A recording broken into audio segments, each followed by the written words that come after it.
Hello, my name's Derek James and welcome to this Leys Matters podcast, which is all about the arts. Now, if you're somebody that comes from Blackbird Leys or Greater Leys, then many of you may know of the Miss P Foundation, which was started by Beverly Harry. Beverly Harry is, or as a former resident of Blackbird Leys who now lives in Headington, she set up the Miss P Foundation, and the idea of the Miss P Foundation is a very simple concept to understand.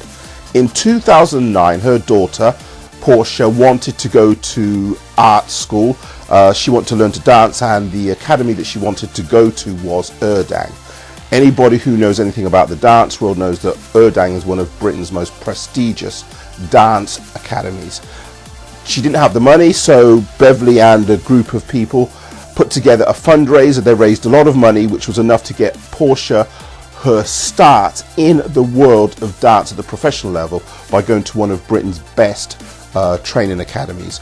Years later, the Miss P Foundation is still going, but instead of raising money for Portia, every year since the first year, it's been raising money for people from Oxford that have got some kind of artistic pursuit that they are looking to move in the direction of. And so the Miss P Foundation holds an annual fundraiser. The money that is raised is then distributed to various, young people who have an aspiration for the arts. They may be looking to go to college, go to university, where they're looking to further their studies. And so if they are in need of money and the Miss P Foundation has the money in the bank account, they will write the check and give the money to the students that have won the awards for that year. Now, if you are a parent, if you are a young person, if you're somebody who is looking to pursue a career in the arts, then the arts just seems to be all about money. So whether you need to go into a recording studio to record a demo, whether you happen to need some kind of show reel because you're an actor or an actress looking to pursue your career development dreams in that direction, then you start finding out that it's all about money. And it's kind of like, unless you're born in the right place, maybe with the silver spoon in your mouth, then having the means by which you can actualize the career seems to be difficult. So what a lot of people would like is a type of Miss P Foundation operation running in the background for them that is raising the money that they need to pursue their career, get the training that they need, and basically put a roof over their head if they're having to leave Oxford, which most people who are looking to pursue a career in the arts will have to do. So what we're going to be doing in this presentation, what we're going to be doing in this radio show, is looking at the idea of the arts funding, and how you can get involved with arts funding initiatives, whether as a volunteer working with other parents who are looking to raise money for their children, or you could be involved with something where you could be getting a job behind the scenes in the arts industry, somewhere in the arts industry, whether it happens to be in England, America, doesn't matter. And you're using that behind the scenes job in the arts position as the means by which you are funding your way forward for a career in the arts. Now, what I've got to do is paint a picture of a brief history of Oxford, or more correctly, a brief history of some of the things that have taken place in Blackbird Leys over the period of this presentation, so that you can understand, okay, I understand where these people have tried this idea and it doesn't work, but if you do it like this, then it will work. Everything that you're going to learn in this presentation, in terms of this being your first introduction to how to raise money for your child or for yourself in an artistic pursuit, is going to come from a premise of understanding that there is a model that is being explained to you.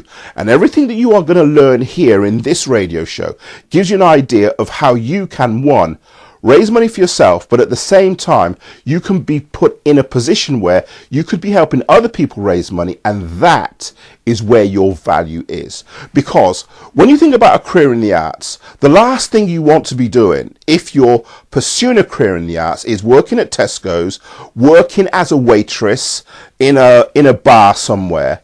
And you're doing that to supplement how you are going to move forward in the career in the arts. And there's two reasons why you don't want to be doing those types of jobs. Reason one is because that type of job actually detracts from your main pursuit. So let's just say you're spending 12 hours a day working as a waitress in a cocktail bar, as the song would say. And those 12 hours a day are spent in a minimal wage job, doing a job that you don't really like, and that job is designed to supplement your income. The problem with those minimal wage jobs is that they do not fund how you want to live, period. Now, if we look at the Harry Potter model, then we'll get a very clear understanding of what it is that I'm speaking about, so that you are clear about what it is that you're really looking for yourself. We all know the film Harry Potter. We all understand that the film is all about wizards and people at Hogwarts. But in the real world, the actors and actresses that got the gig for Harry Potter when it was created or was going to move into the film production arena understood that if they got the gig, then that gig would keep them in the film industry for the next 10 to 12 years.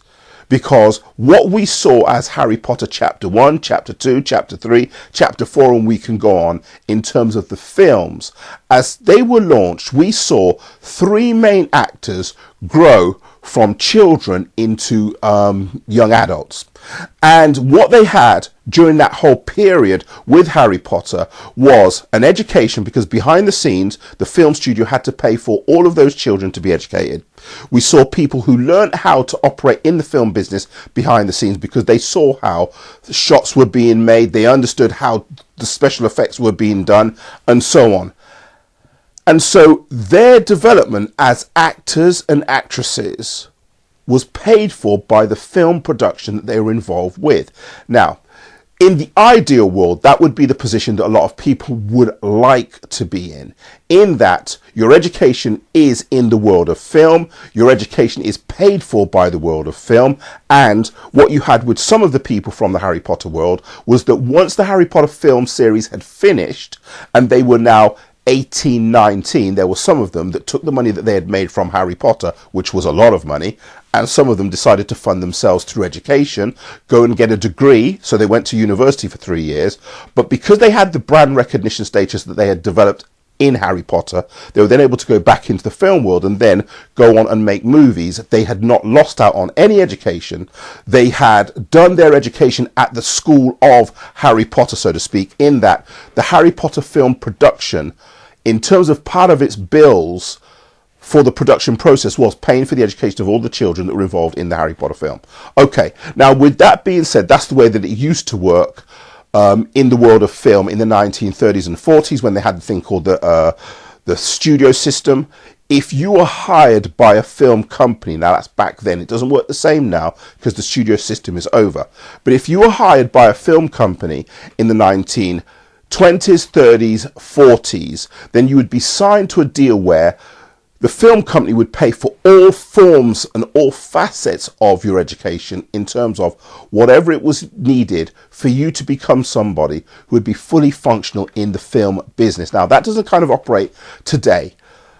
But the point that's being made here is that what we see in the Harry Potter universe were a group of people who had access to a studio system type education, a studio system style of development that enabled them to keep afloat, have money, develop as they were moving through the world of Harry Potter as Harry Potter got older, to the point at which, as said, there were people in the Harry Potter cast who, after the film had finished, in terms of the entire series of books were all filmed, they could then go on and go to university for 3 years, come back from university having passed their degree with the money to pay for their degree coming out of the Harry Potter money that they had saved, and they were then able to go back into the film business because they had a brand that was recognizable because, oh, there's the person from Harry Potter. Now, that is kind of like the ideal situation. Now, it doesn't matter whether you are looking to move into the world of theatre, film, television,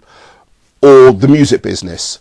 The world of the arts, in and of itself, is a very specialist type of business.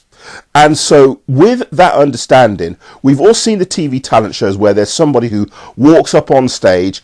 We don't know whether they're going to be able to sing or not. And, you know, sometimes looks are deceiving.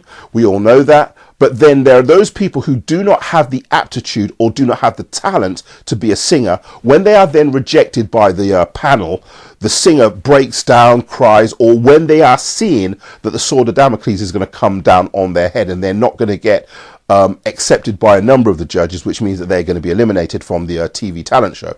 You see people break down. But the point that is being made here is this. There are a number of people who have failed at the TV talent show and have gone on to win Oscars and gone on to win Grammys. And those are some of the biggest awards in the film and the music business.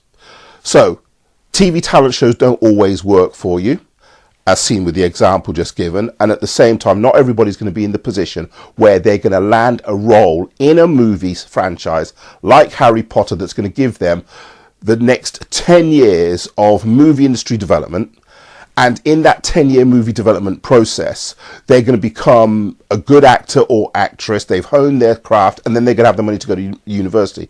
So there isn't a cookie cutter mold that's going to work for everybody. So we've looked at the music industry with the TV talent show idea. Not everybody that wins goes on to have a great career, and there are many that lose who go on to win Grammys and Oscars. Okay. So the issue is that when you are involved in pursuing your talent as a means by which you're going to make money, you have to find a way in which you are going to be involved for the long haul. And the reason why I'm saying that is this: it doesn't matter whether you are somebody who is looking to start your career from Blackbird Leys, or you're looking to start a career with the hope that you're going to get behind the scenes in the next Harry Potter. The issue is always the same. How can you be around long enough so that you are now in a position to capitalize on an opening that's going to turn up and be the right vehicle for you? Right. Now, with all of that being said, we now have to go back to this idea of money.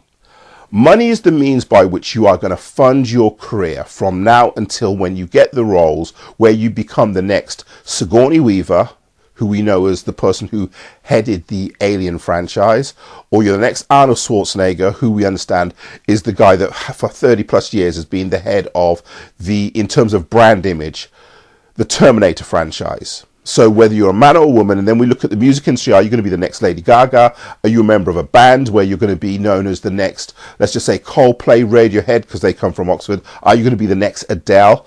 In terms of the world of theatre, we need to understand, are you going to be the next big name on Broadway or, in London, who is going to be known as the singer to go and see, the musical theatre performer that everybody wants to go and look at in their next production? You as a singer, you as a dancer, you as an actor or an actress, whether it be on screen, on stage, or in the movie industry, you have to be involved in a process where you're managing your entire existence around being involved in an area where everything that you're doing supports you in that dream direction. So let's look at this idea of money from two sections, or from two sectors. Sector one is going to be let's just say the donation sector. All right. And there's a reason why I'm calling it that. And then the other side of the equation is going to be in the professional sector. So let's just say, and I'm going to use Pegasus Theatre in Oxford as an example, because Pegasus Theatre is a theatre that has many different programs in it. It's open to the public in the evenings where they have performances from different types of theatre production companies. But we understand that the Pegasus Theatre, as an example, if you do work there, that doesn't mean that you're going to end up working in Broadway or working in London's West End, because the career trajectory that's going to take you from, let's just say, the Pegasus Theatre, where you may be a local actor, local performer, to becoming someone who's known on Broadway or known at the West End, that career trajectory isn't about working your way up. Of course it isn't. Why? Because the Pegasus Theatre has got nothing to do with Broadway. The Pegasus Theatre has got nothing to do with the West End. In like manner, if you are a band and you are known as a band or an artist in Oxford, that doesn't mean that there is a way in which when you perform in Oxford, that translates to you becoming a band or an artist that's known as a Billboard top 10 artist. Okay. So let's look at some money so that we understand something. In the IFPI report, which is a music industry report, comes out every year, 2009, they said that it costs a record label, and the IFPI report is compiled by a number of people from the music industry. They said that it cost the record labels $1 million to launch a new band or an artist with the hope, and again I use the word hope, with the hope of turning this new band or an artist into a household name.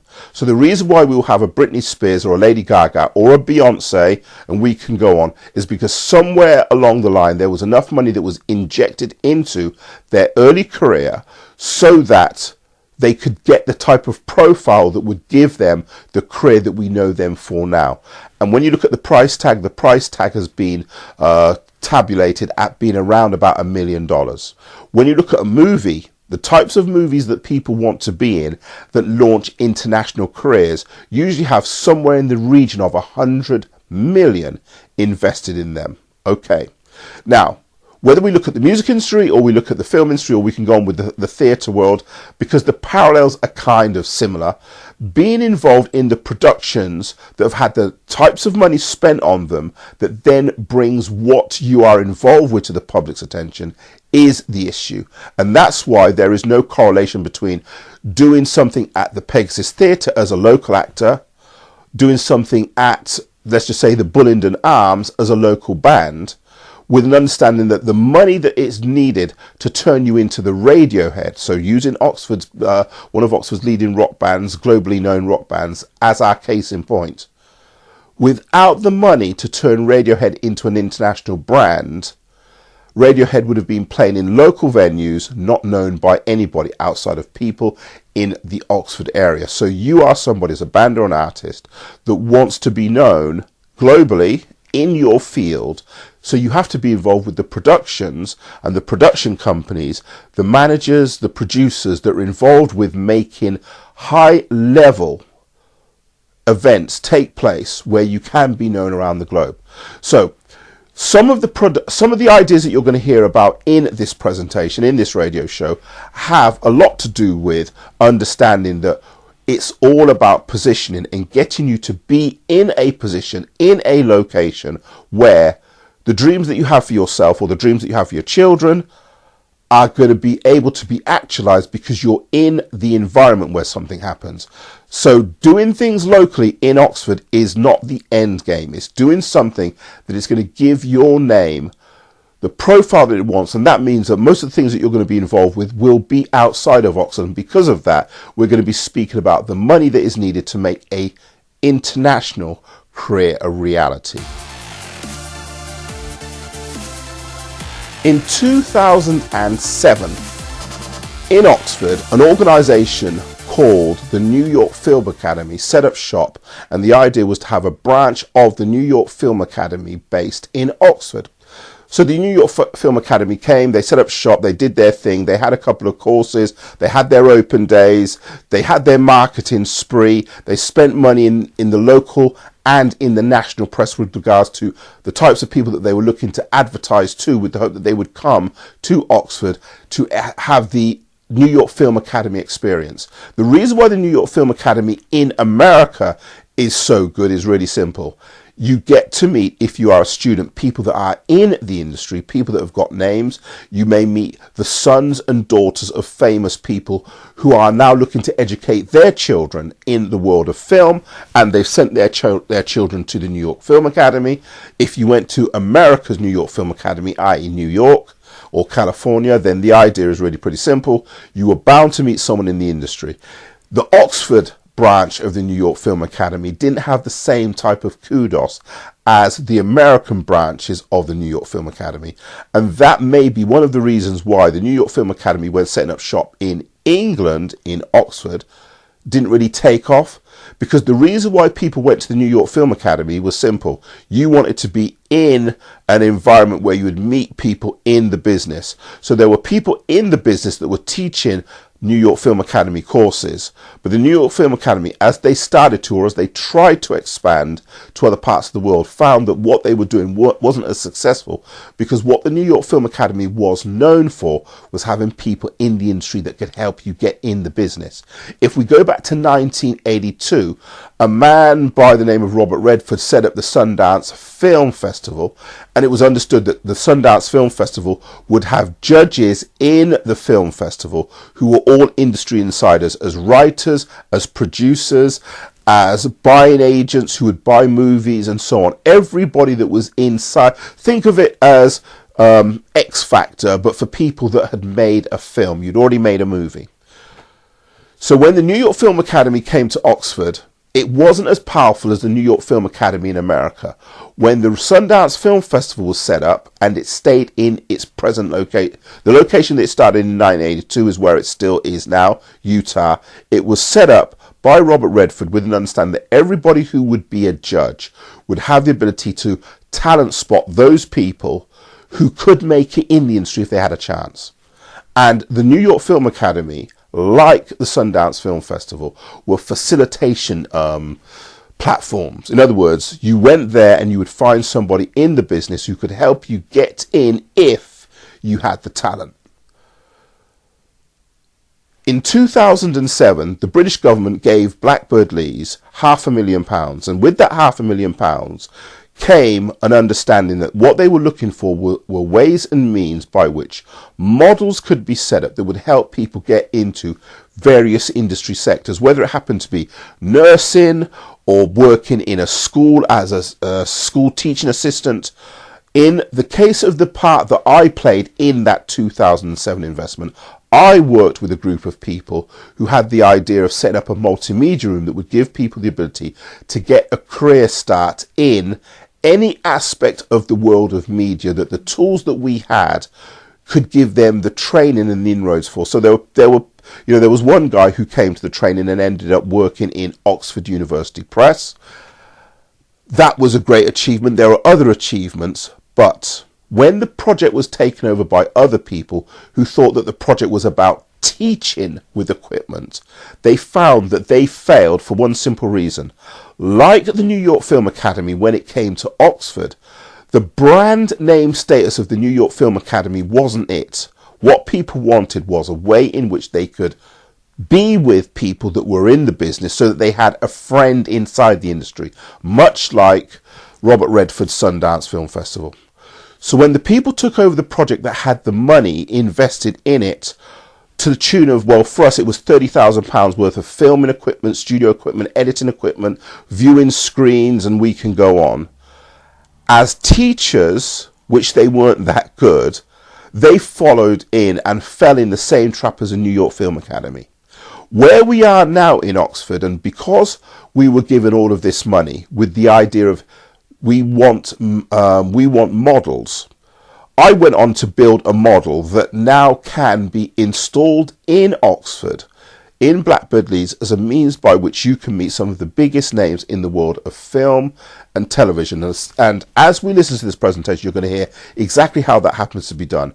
Outside of the fact that I happen to know people that are in the industry, outside of the fact that I happen to have a cousin who is one of the most powerful music industry execs in England, who I know isn't really it, because what you want is the freedom to pursue an angle that's going to work best for you. So in the case of the New York Film Academy, if you had an interest in film, you wouldn't want to go to the New York Film Academy in Oxford, even though it's just half an hour's drive from Blackbird Leys. You would want to go to the New York Film Academy in New York because you want to be in an environment where people that are in the industry are. Okay.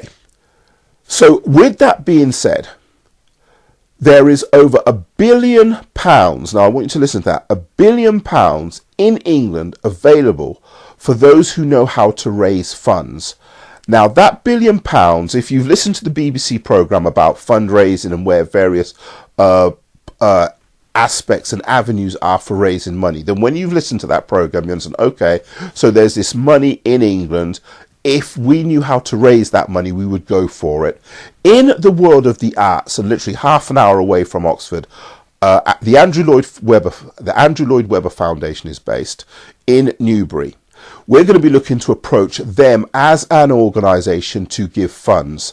But again, those funds come with caveats and come with very specific requirements that have to be fulfilled. And we'll go through some of those in a moment. There are two types of money, as said before, and I use the word donations and I use the word business. But if I'm going to clarify what I'm going to say, there are ways in which you can raise money where you're hoping that once you submit an application to an organisation, the application that you submit has the right words in it that gets the organisation that you are looking to get the money from, they're going to look and say, oh, that sounds interesting. However, there is another form of money that comes to organisations, and it's called regeneration money. And what regeneration money is very simple to understand. If your organisation has the ability to get people jobs, irrespective of the industry sector that you are actually looking to help people get jobs in our case, it's the world of the arts. If you are involved in an initiative that helps people get jobs, then you can get regeneration money. Regeneration money and what you might call donations money, where you are writing away to an organisation with the hope that they will give you a bursary, give you a grant, because you just seem to fit the right profile. And the profile could be you come from a so-called deprived area. The profile could be that you are going to be given a scholarship because you happen to be a great musician. Those types of awards given to people are completely different to regeneration money. So because we live in Oxford, because we live in Blackbird Leys, using the analogy that I'm going to make now will make perfect sense to everybody that's listening to this radio show. In Blackbird Leys, we can walk from most parts of Blackbird Leys for about 10 minutes and we can find ourselves at Oxford's BMW factory. In the 1950s, when Blackbird Leys was set up, Blackbird Leys was set up in 1957, along with a number of neighbouring estates, because these housing estates were set up to provide a roof over the head for people that would be the workers that would work primarily in either Oxford's hospitals or the newly formed British Leyland factory. And so the British government, or more correctly, the Oxford government, not only invested in Oxford, but they put in houses in Oxford, houses in Blackbird Leys, Rosehill, Barton, and so on, because investing in those areas with new homes made sense. Why? Because there was a car factory that was going to give people the jobs. So they understood that the people who were going to live in the houses in Blackbird Leys, in Rosehill, in Barton would have the money to pay for the houses because they were going to be working at this newly formed car factory. That is what you would call a regeneration investment plan, because you're investing a lot of resources right to the point of which you're willing to build new houses. You're investing in a lot of resources because you understand that a big business is coming into Oxford in the form of British Leyland. And if you invest around what British Leyland is doing, everybody makes money. So the local government makes taxes because they've got houses that are taxed. And we can go on. So regeneration money is all about putting money in the direction of people that help bring in jobs. So you can see how regeneration money in terms of investment from any organisation or government is completely different to a bursary, where you may be applying for money on the basis of maybe your social status. In other words, you don't have a lot of money, but you are a gifted violinist. And would you sponsor this person to pursue their career as a violinist because they've got the talent, but they don't have the money to make things happen? And so there are people, there are philanthropists, there are organisations, there are grant-giving bodies that would say, okay, let's hear your music, let's hear you play, people fall in love with your musicianship or the way in which you dance, if you happen to be somebody that's involved with the world of ballet, and we can go on. They like what you do as an artist, they will then invest in you. We kind of see something going on similar in nature when we look at people that are bands. So if a band has the ability to become the next Coldplay, the next Radiohead, they will get a check written by a record label with the hope that if we invest in this band or an artist, then our investment is going to pay off. So different forms of fundraising, different types of investment take on different types of incarnations, because the situation around which the investment is going to be given will change. So what we're looking to do in Blackbird Leys, for those people that have an interest in the arts, for the parents that have an interest with their children receiving money for the arts, is we're going to be looking at, with regular meetings, the different types of financial pots that are available for you or your child to gain access to, so that a career in the arts can be pursued. With that being said, it's understood that the person who is looking to raise the money, or the person on whose behalf the money is being raised, actually has the talent for that check to be written with their name being signed in the payee slot. So somebody who isn't that good, if they are judged by their peers, people that are in the industry, then there's a pretty good reason why money won't be given. Now, I've already said that in the case of TV talent shows, there have been people that have had no's said to them, and they have gone on to win Grammys, they have gone on to win Oscars. So with an understanding that the idea is that if you are around long enough, you can have something happen for you. The best position to start off from when looking at money is to look at the regeneration platform of money. And the reason for that is simple.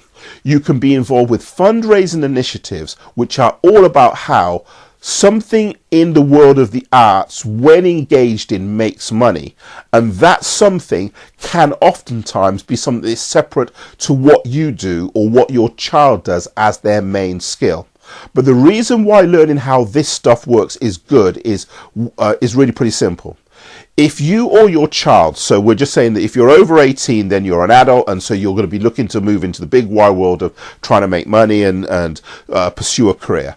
If your child is a minor, then you as an adult are going to be looking out for how your child can make money, maybe get into a position where they're involved in a Harry Potter type idea, which is going to give them all of the money that they need to, one, learn how the industry works, get paid for being in the industry, and if they then at 18 decide that they don't want to do acting for a while, go off to university because they've got the money, and then they can then return back to the world of acting or whatever it happens to be.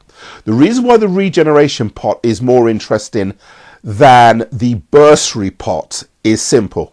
The bursary pots can sometimes be like a talent show where you're hoping that the talent show judges say yes. But remember, people have gone on to win Oscars and Grammys, even though a talent show panel has said no. In the world of the Regeneration Initiative, you're dealing with a cut and dry proposition, which is, does something make money? Now, the reason why you want to be working in that arena is simple to understand. If you spend the next 3, 4, 5, 6, 10 years working as a waiter or a waitress in a cocktail bar, whilst waiting for your dream to happen, you're not in an arena where you are meeting the people that count in the business. That makes sense. So, like going to the New York Film Academy or like going to the Sundance Film Festival, where you are in an arena where you're meeting the people that are the writers, the producers, the directors, and we can go on, who are in the business. Whilst you're working in a cocktail bar, you're not meeting anybody that's in the industry.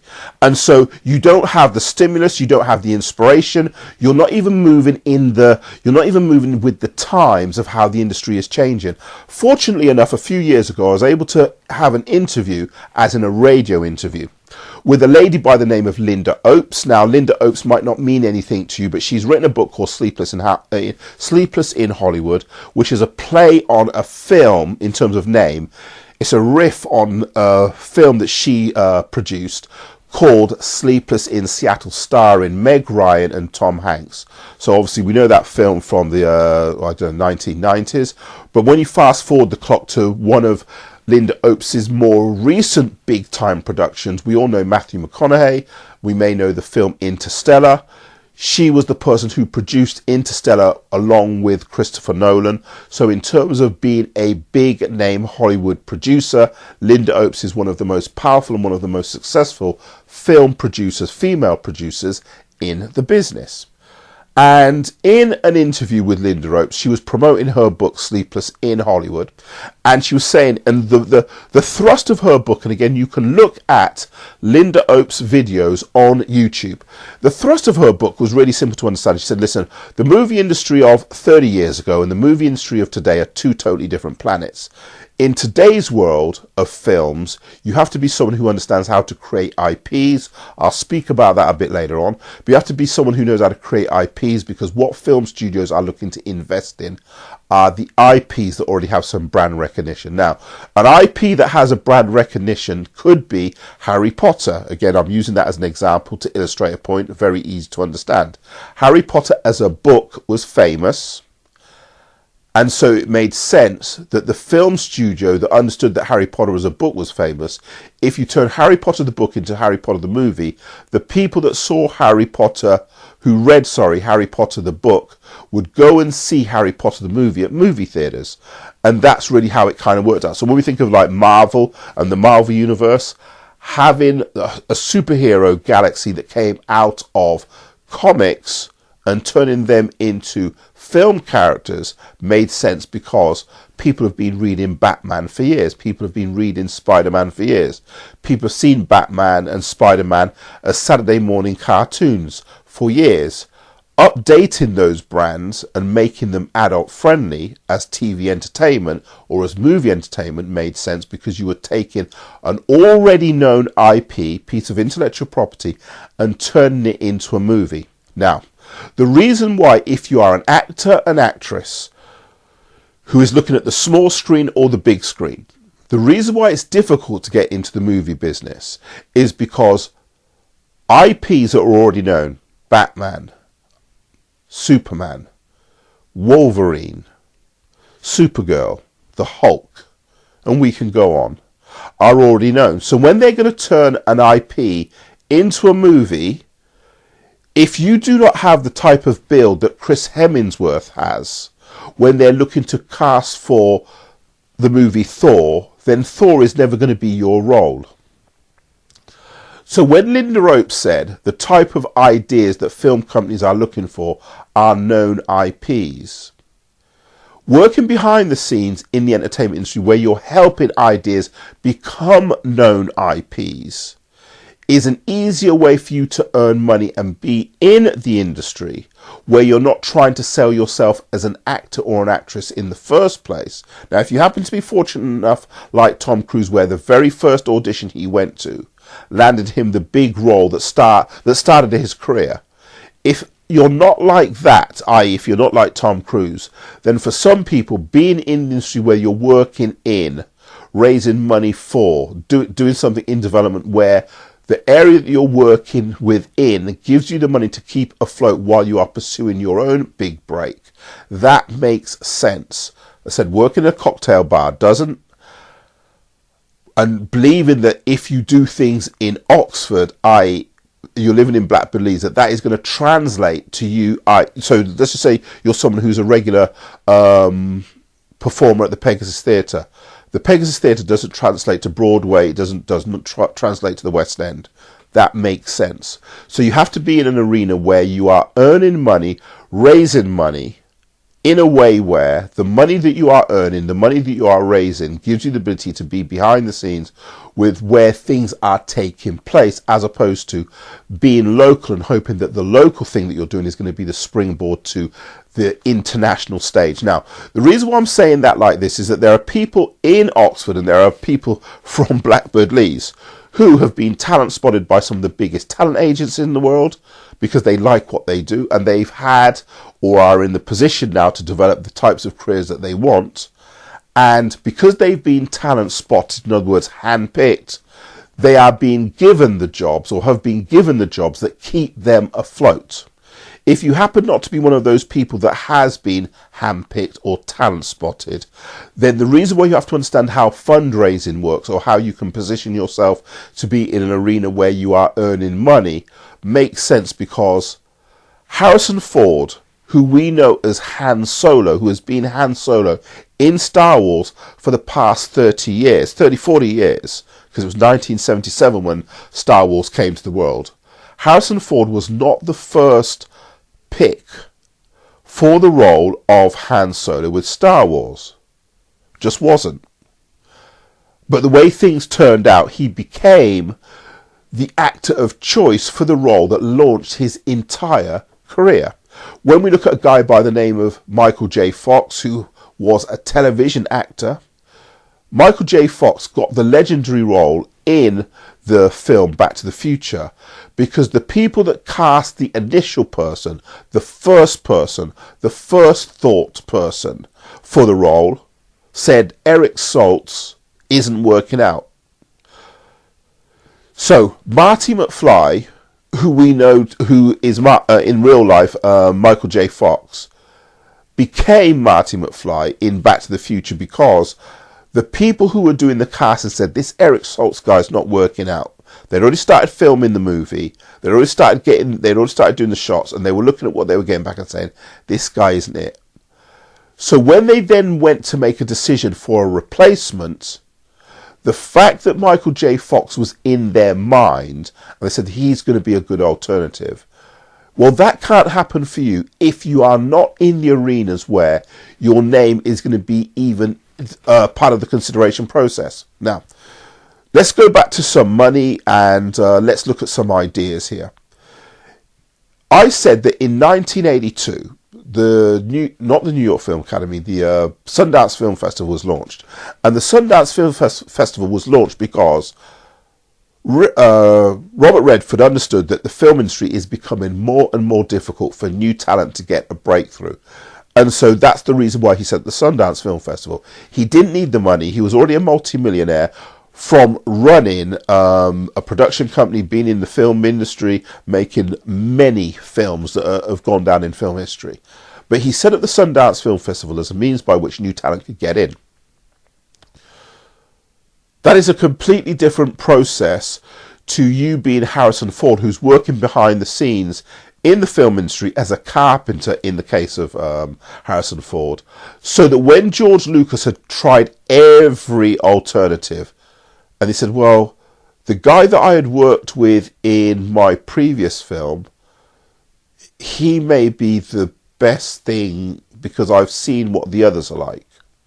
Now, for you to be in that choice equation, you have to be someone that's known.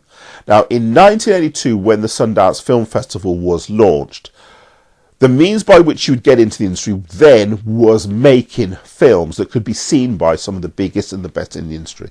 Now, I'm not saying it's not the only way, but that was the predominant way it happened. In 2000, it was about 2008, I started making a film based on the ideas of a guy by the name of Lars von Trier. And Lars von Trier came out with a film style called Dogma. Don't want to go into the technicalities of that, but the equipment that we had in Blackbird Leys in 2008, 2009 was sufficient enough to make what you would call a Dogma style film.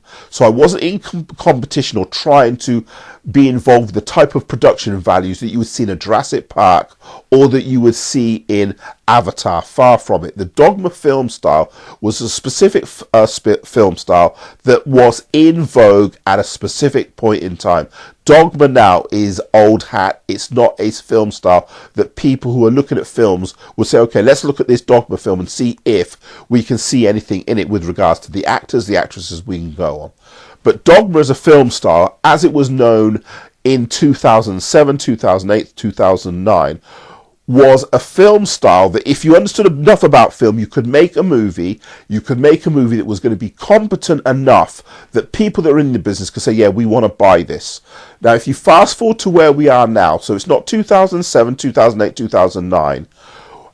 If you fast forward to where we are now, 2017 going on 2018, the film style that is in vogue now is a thing called a self-tape. And what a self-tape is really simple to understand, because most of you listening to this program can get to grips with the self-tape. A self-tape is simply somebody who is involved in the auditioning process, giving you the lines for a film and requiring of you a performance where the only thing you need is a camera that may cost you £100. And so with the self-tape, you don't even have to have a film or television career where you can say, here's my show reel based on your film and television performances, where you can now remind a film production company about what it is that you do on screen. You don't even need that. What film companies are doing now is they're looking for self-tapes where, on request, if you have a self-tape that fulfills the requirements that the casting director is looking for, you can now be cast in a movie. So we've moved away from once upon a time needing maybe £100,000 to put together a movie, to buying a camera that would cost you £3,500 to put together a basic Dogma film, to a self-tape where a producer or a casting director will ask for you to give a mini performance. using a small tape recorder, a taping device that may cost you no more than £100, and that can be the means by which your audition can be done, where you don't even need a history of working on television, working in the movie business, or any other visual medium as the means by which you can prove to a casting director that you can act. Now that's a tremendous change, and it's within the context of understanding how the various ways in which film producers might look to audition you is where this presentation really starts, because now we can start talking about money without the need to think about the types of money needed to put a career in first gear, where you don't have to worry about whether or not you've got money. Because once upon a time, as I said, 1982, what you needed to be was in the position where you were working with film producers who were making movies that, when submitted to the Sundance Film Festival, could be judged on the merits of how good the movie was in total. So if the script wasn't that good, but it was being submitted to the Sundance Film Festival, then you as an actor or an actress getting to where you want to go, that's difficult. However, fast forward to where we are now. So let's move past 1982, when the Sundance Film Festival was born. Let's move past being able to afford the money to go to the New York Film Academy, where you're hoping to meet people in the industry as a director. Let's move past the requirements of Dogma films, where in 2007, 8, 9, when Dogma as a brand was known, you still needed to have access to a camera that cost you $3,500. We're now in an era where the self-tape of you doing an audition piece is enough for you to be seen by the biggest directors and producers in the industry. Now, that's just speaking about acting, obviously, but it doesn't matter whether we're looking at the acting world, we're looking at the music world. So there's you as a band, you as a singer, you may be the next Adele, and we can go on. Most parts of the entertainment industry have what I would call the low budget means by which you can profile yourself, so that someone can make a decision about you as a future actor, a future actress, a future winner of a talent show, without you having to worrying about going through the talent show process and hoping that you're picked by the talent show panel, without you having to worry about the Dogma film process where you don't have access to a £3,000 camera, or worrying about the Sundance Film Festival approach where you've still got to be in a movie that's had a bit of money spent on it, and hoping that you're going to meet the right people with the right idea that gets accepted into the Sundance Film Festival for consideration. So the world that we are now in, the world today that we live in, 2017 onwards, is really about understanding how the film industry, the music industry, the theatre industry works with regards to new ways in which talent is being spotted. Because if you can operate in the new ways within which talent is being spotted, then not having money to do something is not an issue.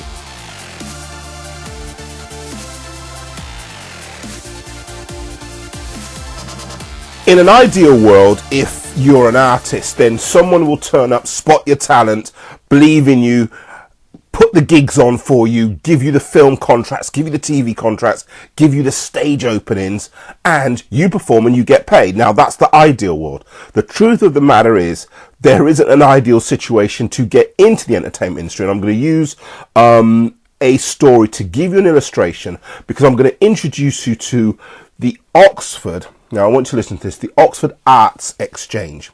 The Oxford Arts Exchange is a real simple idea to understand. It's a group that is being set up in Oxford that is designed to give people who have an artistic ability, whether it happens to be in music, film, theatre, and we can go on, the chance to perform in other countries or other parts of England by being involved with an exchange program where the best from Oxford go on to perform with the best in London. It could be Glasgow, New York, California, and so on. But the Arts Exchange program has a very specific way in which it functions. If you go to the Leys Matters radio page, you will see a competition, and the competition says Who the Shoe Fits. And in the Who the Shoe Fits competition, the idea is that people from an arts organisation. So let's just say you're a member of a dance school. You will elect somebody from your dance school who you think is one of the best to be part of this arts exchange program. Now, the program will be available to anybody that you choose to nominate, but obviously you want to nominate someone from your class who's going to be the best, from your school who's going to be the best, because you want a chance at winning a position on this arts exchange program. The arts exchange program will also give those who win the ability to make money, to earn money, to get sponsorships. But the sponsorships are going to be available to anybody from the school that the person who is being nominated comes from. So I want you to think about this. In the world of track and field, we all know Usain Bolt at the moment is the fastest man in the world. You wouldn't choose the slowest person in the country of Jamaica to represent you if you're trying to win a gold medal. You would choose the fastest person.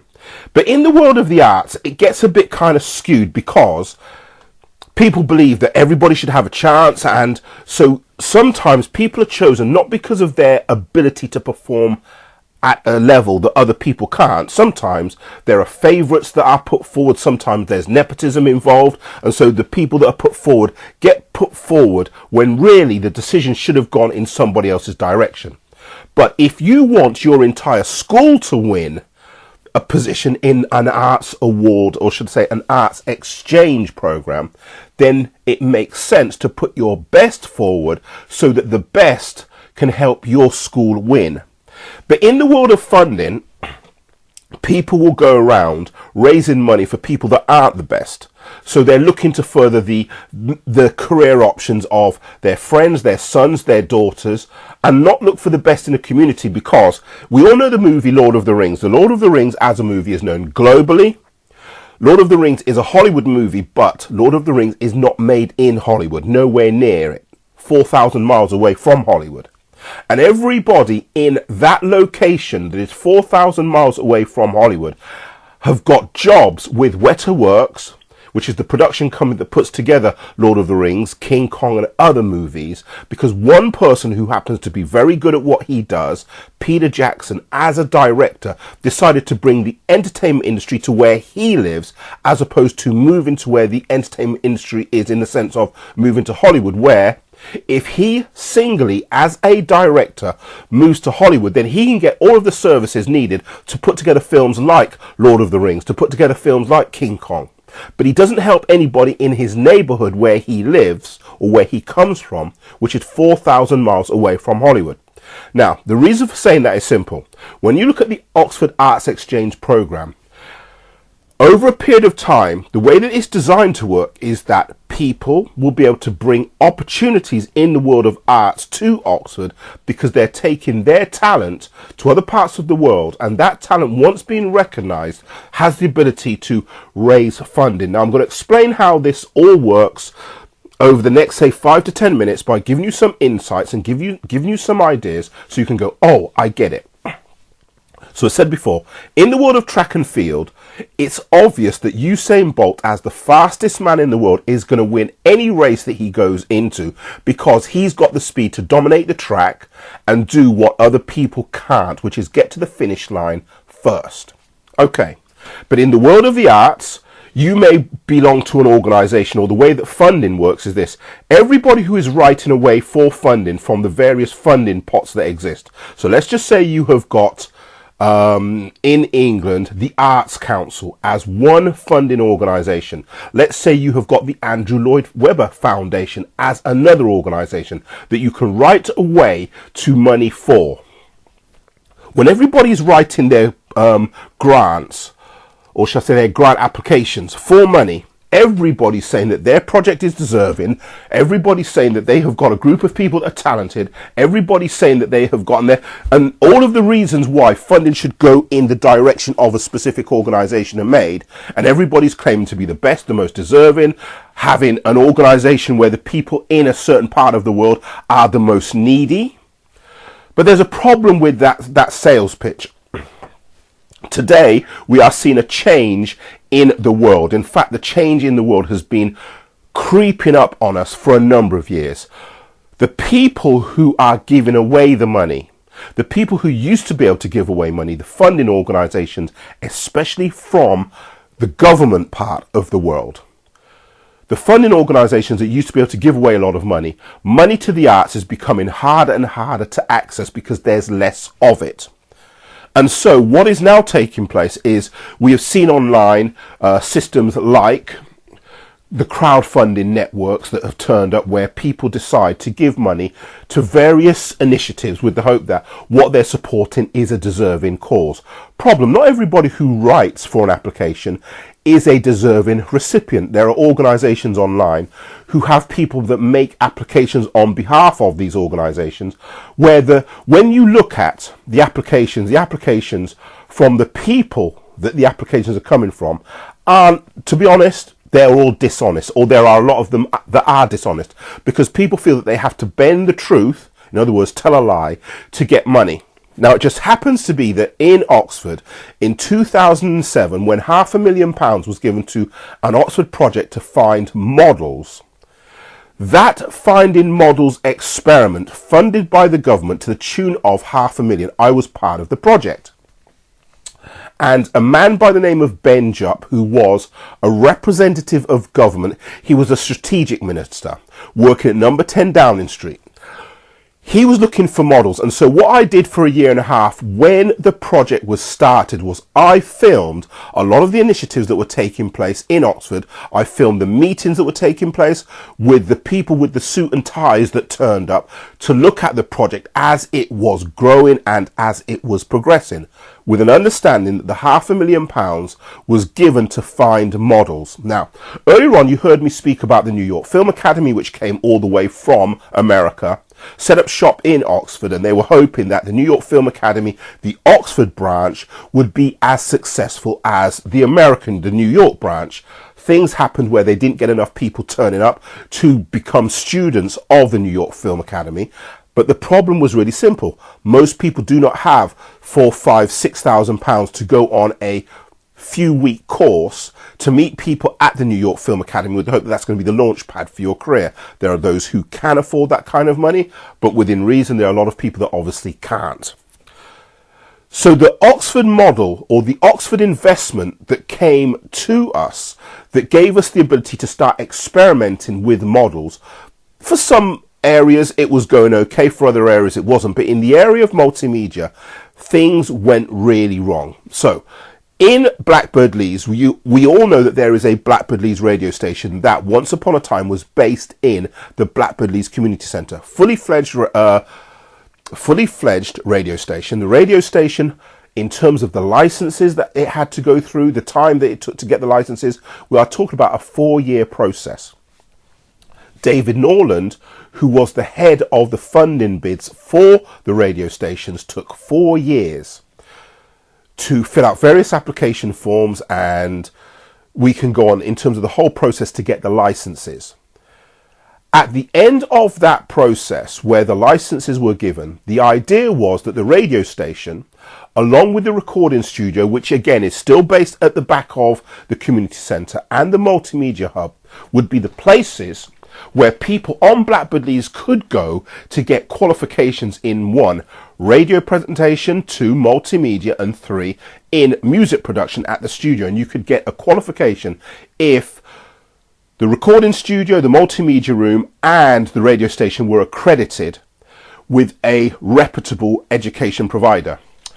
A year and a half into the programme, new management turned up and said, we can do it better than everybody else. But the problem is that when you throw out the baby with the bathwater and you get rid of specific staff who have the ability to get the radio station accredited for training so that you can then get a qualification, who have the ability to get the multimedia room accredited so that you've got people that can learn how to build websites, learn how to make TV shows and so on.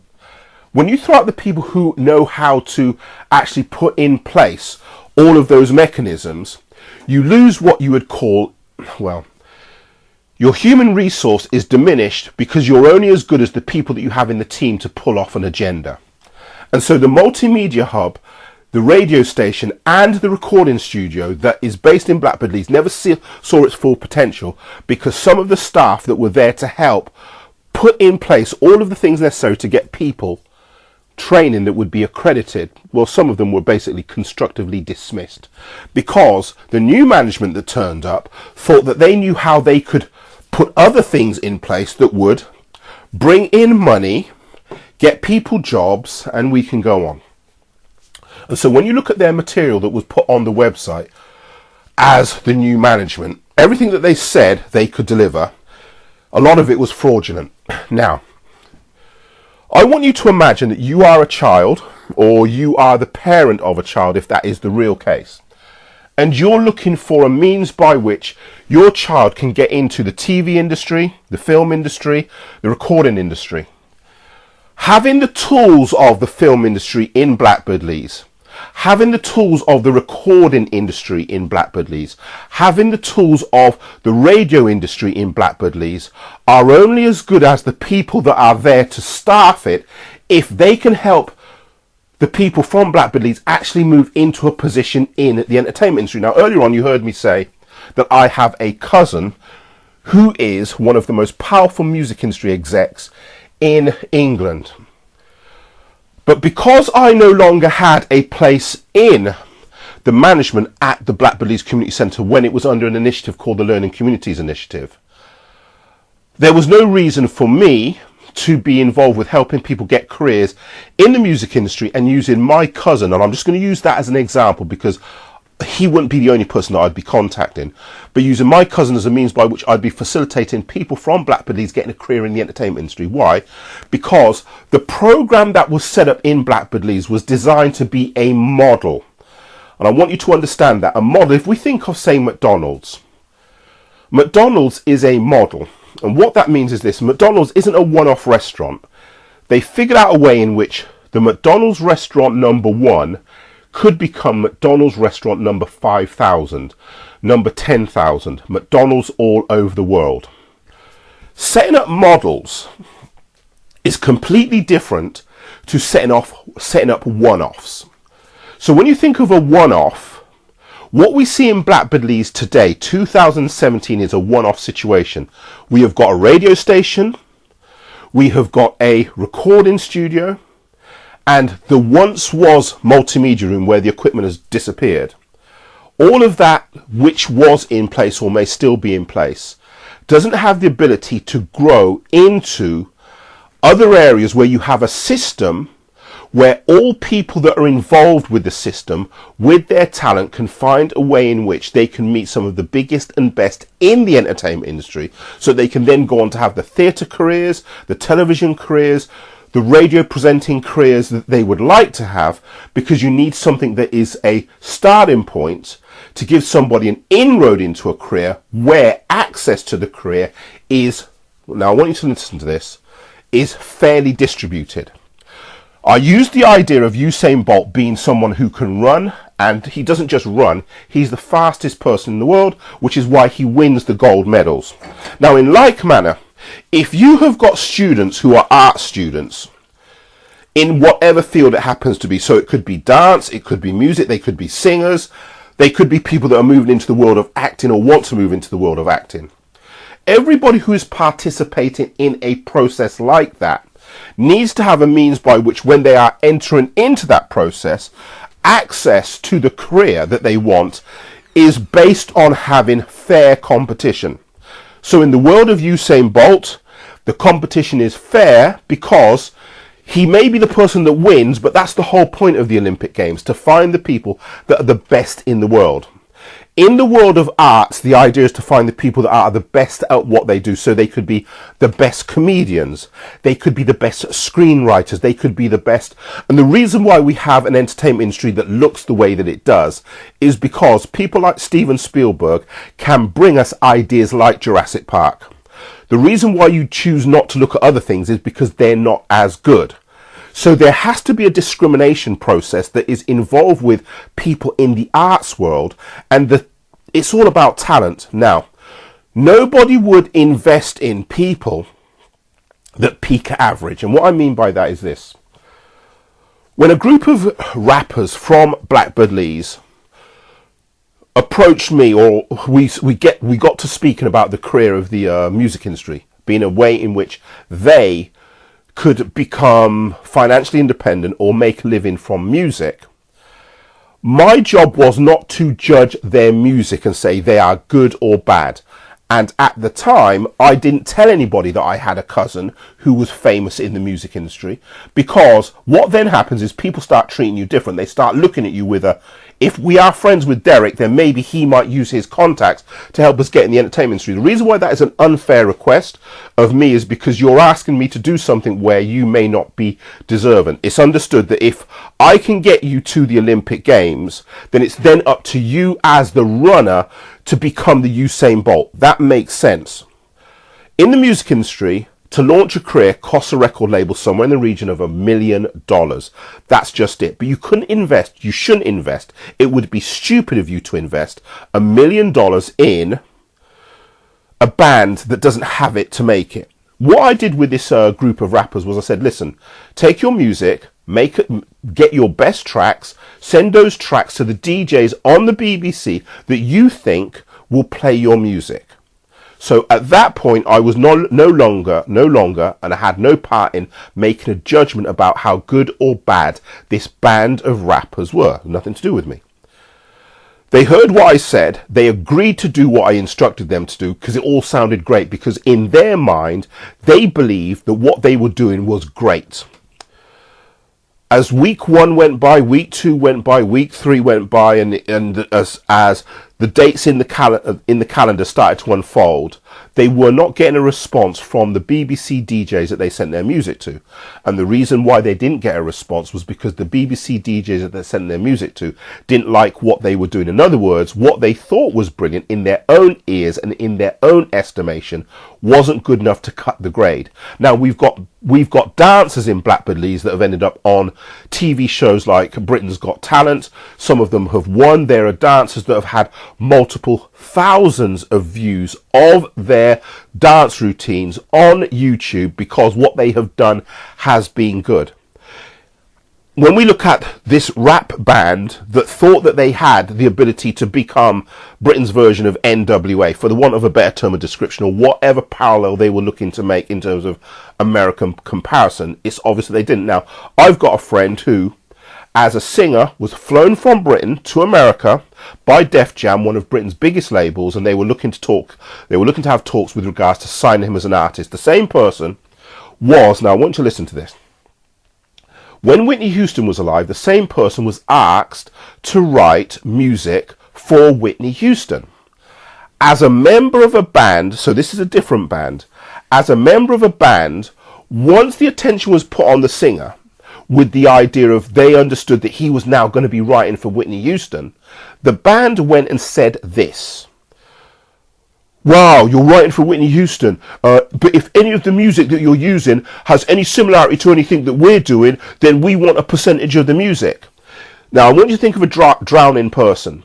When a drowning person understands that they're dying, they're not anybody's friend, especially if they can't swim. They will drag other people down to their death, a watery grave with them. Why? Because they are so desperate for life, so desperate for career success, that they will do anything that is possible to be part of somebody else's journey, even though they do not warrant a position on the lifeboat, so to speak. Does that make sense? So people who aren't as good, people who peak at average, unlike the world of athletics where Usain Bolt will leave you in the dust, people will look to find a way in which they can drag on Usain Bolt's coattail, so to speak, by saying, wherever you go, we will go, but we want you to drag us forward with you. We see that same dynamic take place with organizations that are writing for funding. The person who's the head of the organization might not be that good. They may have a son who isn't that talented. And what they're really doing is they're using an organization and its might and its structure and its infrastructure to write away for money, in the hope that the money that they get, the resources that they get, will also benefit both them and their child, their favorite children, the people that they represent. In a world where you choose the best from your club, from your organization to represent you, if that one person wins, they can then bring on board everybody else from their club, with an understanding that everybody else now also has equal access to the same types of resources. But here's the difference. When we think about the way in which most people have applied for funding and the way in which most funding organisations operate, we need to think about, now there's a TV show that came to Oxford 10 years ago called The Singing Estate. And The Singing Estate as a television show was really all about a choir being set up with members from Blackbird Leys, and there were people from other estates that turned up. And over a period of time, in other words, through the duration of the TV programme, the choir would be trained so they could then end up at the Royal Albert Hall. In a choir situation, you may have 30, 40, 50 voices, and you can't really discern which voice is the best singer, because in a choir situation, it's not about an individual, it's about a group. But if a singer from that group has the ability to then go solo, the reason why they've gone solo is because somebody has listened to the singers individually and said, wait a minute, I think you should be doing this as a singer. The point that I'm making here is that I'm actually working with one of the singers from the Singing Estate Choir that appeared at the Royal Albert Hall in front of the Queen. She's going to be doing something where we're hoping that she's going to be in front of a fair few million people. But I was able to work with that singer because the singer as an individual had a voice that could stand alone. Does that make sense? Now, in like manner, you may be part of an arts group, you may be part of a dance group, and we can go on. And your arts group may win a position in the arts exchange program. But it's obvious that the people that are going to be chosen by somebody from another part of the world. So let's just say you're in Oxford, you're from Blackbird Leys, and you are now chosen by somebody from New York to be part of the arts exchange program. The reason why they're choosing you, in other words, a New York person is choosing you, is because they've looked at the entire group and they've decided that they want to work with you. In other words, nobody has advantaged or disadvantaged anybody. The competition was fair. People could look at your profiles online, and we'll speak about how you set up an online profile in a moment with regards to auditions. People have looked at your profiles online and thought, yeah, we want to bring that person over. We want to work with that individual. We're now going to change channels now, or change subject, and look at the world of volunteers. Volunteers can come in many different guises for many different reasons. But in the world of the arts, the only volunteer program that I would work with is a volunteer program where the primary volunteers could be the parents of a child or the actual artist themselves. And there's a reason. When you have organizations that are staffed by too much administration, a lot of people making decisions, it could be someone who thinks of themselves as being the manager of a specific dancer, a specific singer. People who represent average talent will always look to back in the direction of the average talent that they represent. People who are volunteers, who may volunteer, so we can think of a charity shop. There are people that volunteer because they've got some spare time to volunteer. But we're not looking at people that have got some spare time to volunteer, because I've been involved with organisations where people who volunteer because they've got some spare time to donate, they're doing that because oftentimes they haven't got any other thing, they have not got anything else to do in their life, and so the volunteering is just a way in which they can relieve themselves of their boredom. And the problem that you have with that type of scenario is really simple to understand.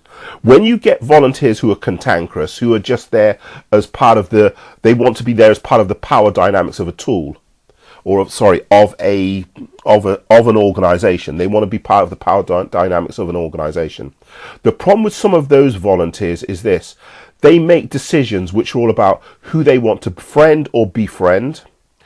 And having been involved in organizations where I've seen volunteers who have had to be sacked because their presence in an organization is toxic, what I don't want to do is repeat the same type of thing. Now, in Blackbird Leys, we're going to be having a number of volunteer opportunities, but I want you to think about a volunteer opportunity that is run in exactly the same way that you have an internship. In America, the word internship means volunteering within a specific industry so that you can gain entrance to that industry if you are talent spotted. So let's just say you're an aspiring fashion designer. You may go and volunteer or get an internship at a fashion company.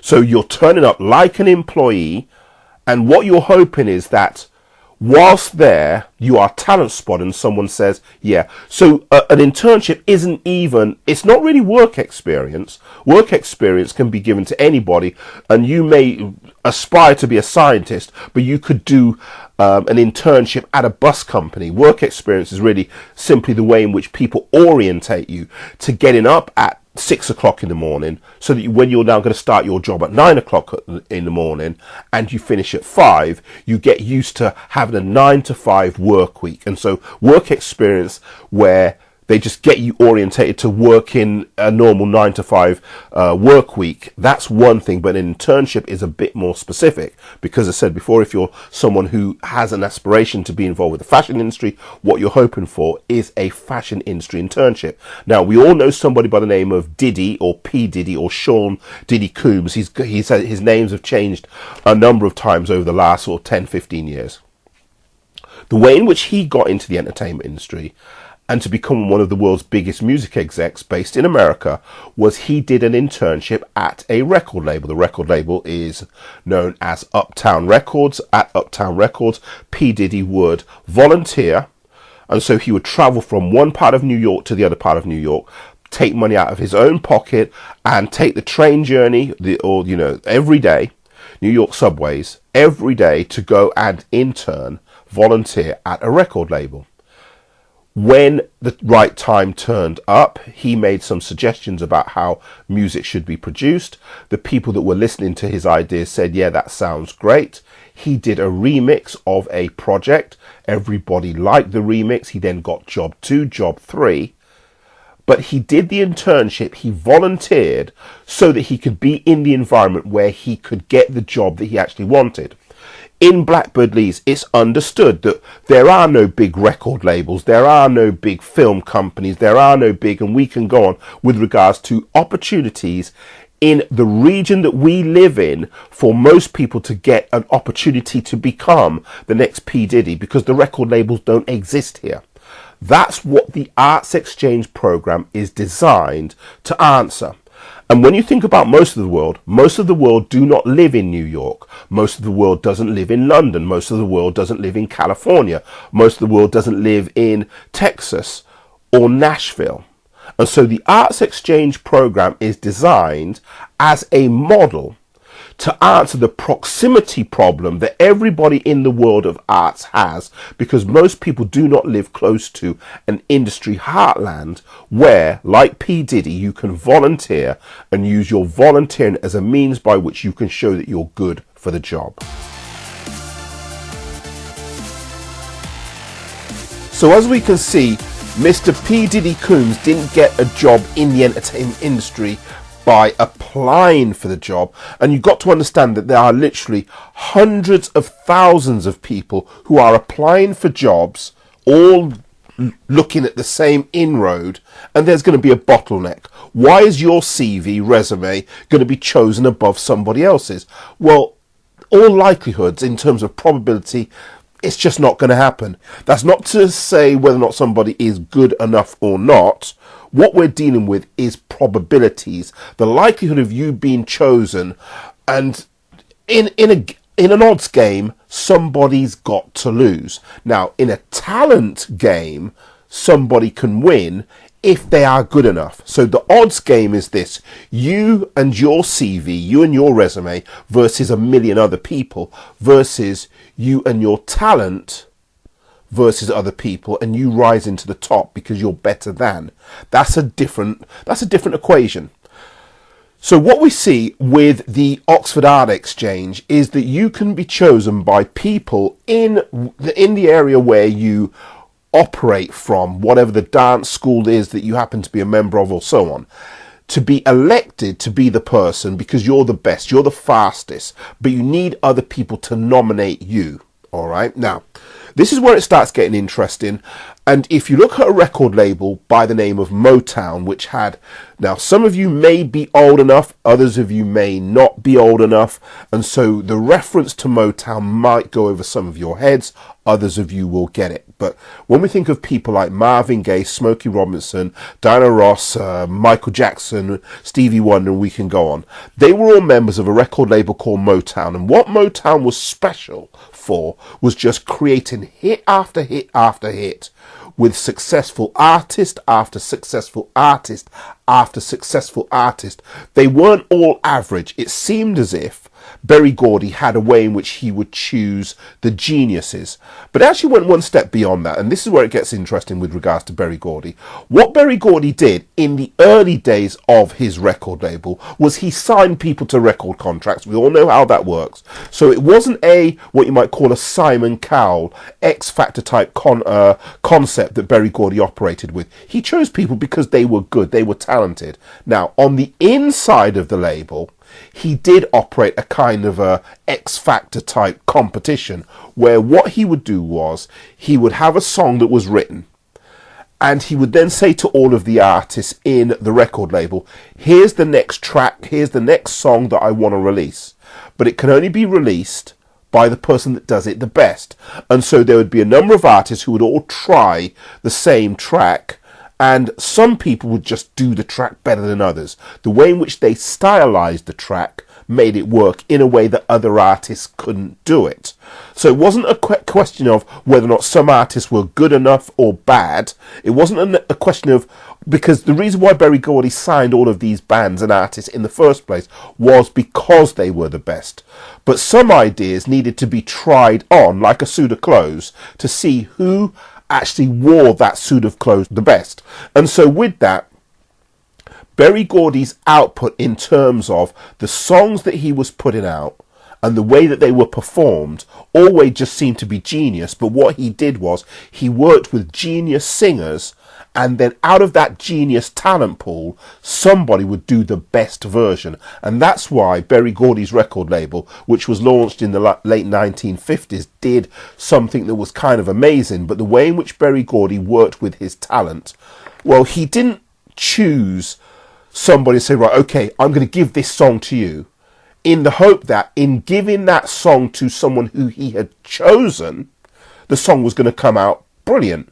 Because he didn't know, because he didn't give, the song wasn't given a chance with other people. Now, there are individuals who manage what they're doing in that way. In other words, they take the best resources and give it to the people who they think are best suited to those resources. But the problem is, if they have made a wrong decision by not giving other people a chance to see if they could work with those resources or that song better, then he may have robbed himself the opportunity to have something that was genius when given to Mr. Right or so. Now, if we look at, say, Michael Jackson, and we look at him with Thriller, everybody understands that Michael Jackson plus John Landis, the film director, along with the idea Thriller, where Michael Jackson turned into a werewolf and danced like a zombie, that concept outside of Michael Jackson, outside of John Landis, the film director, would have never come into being.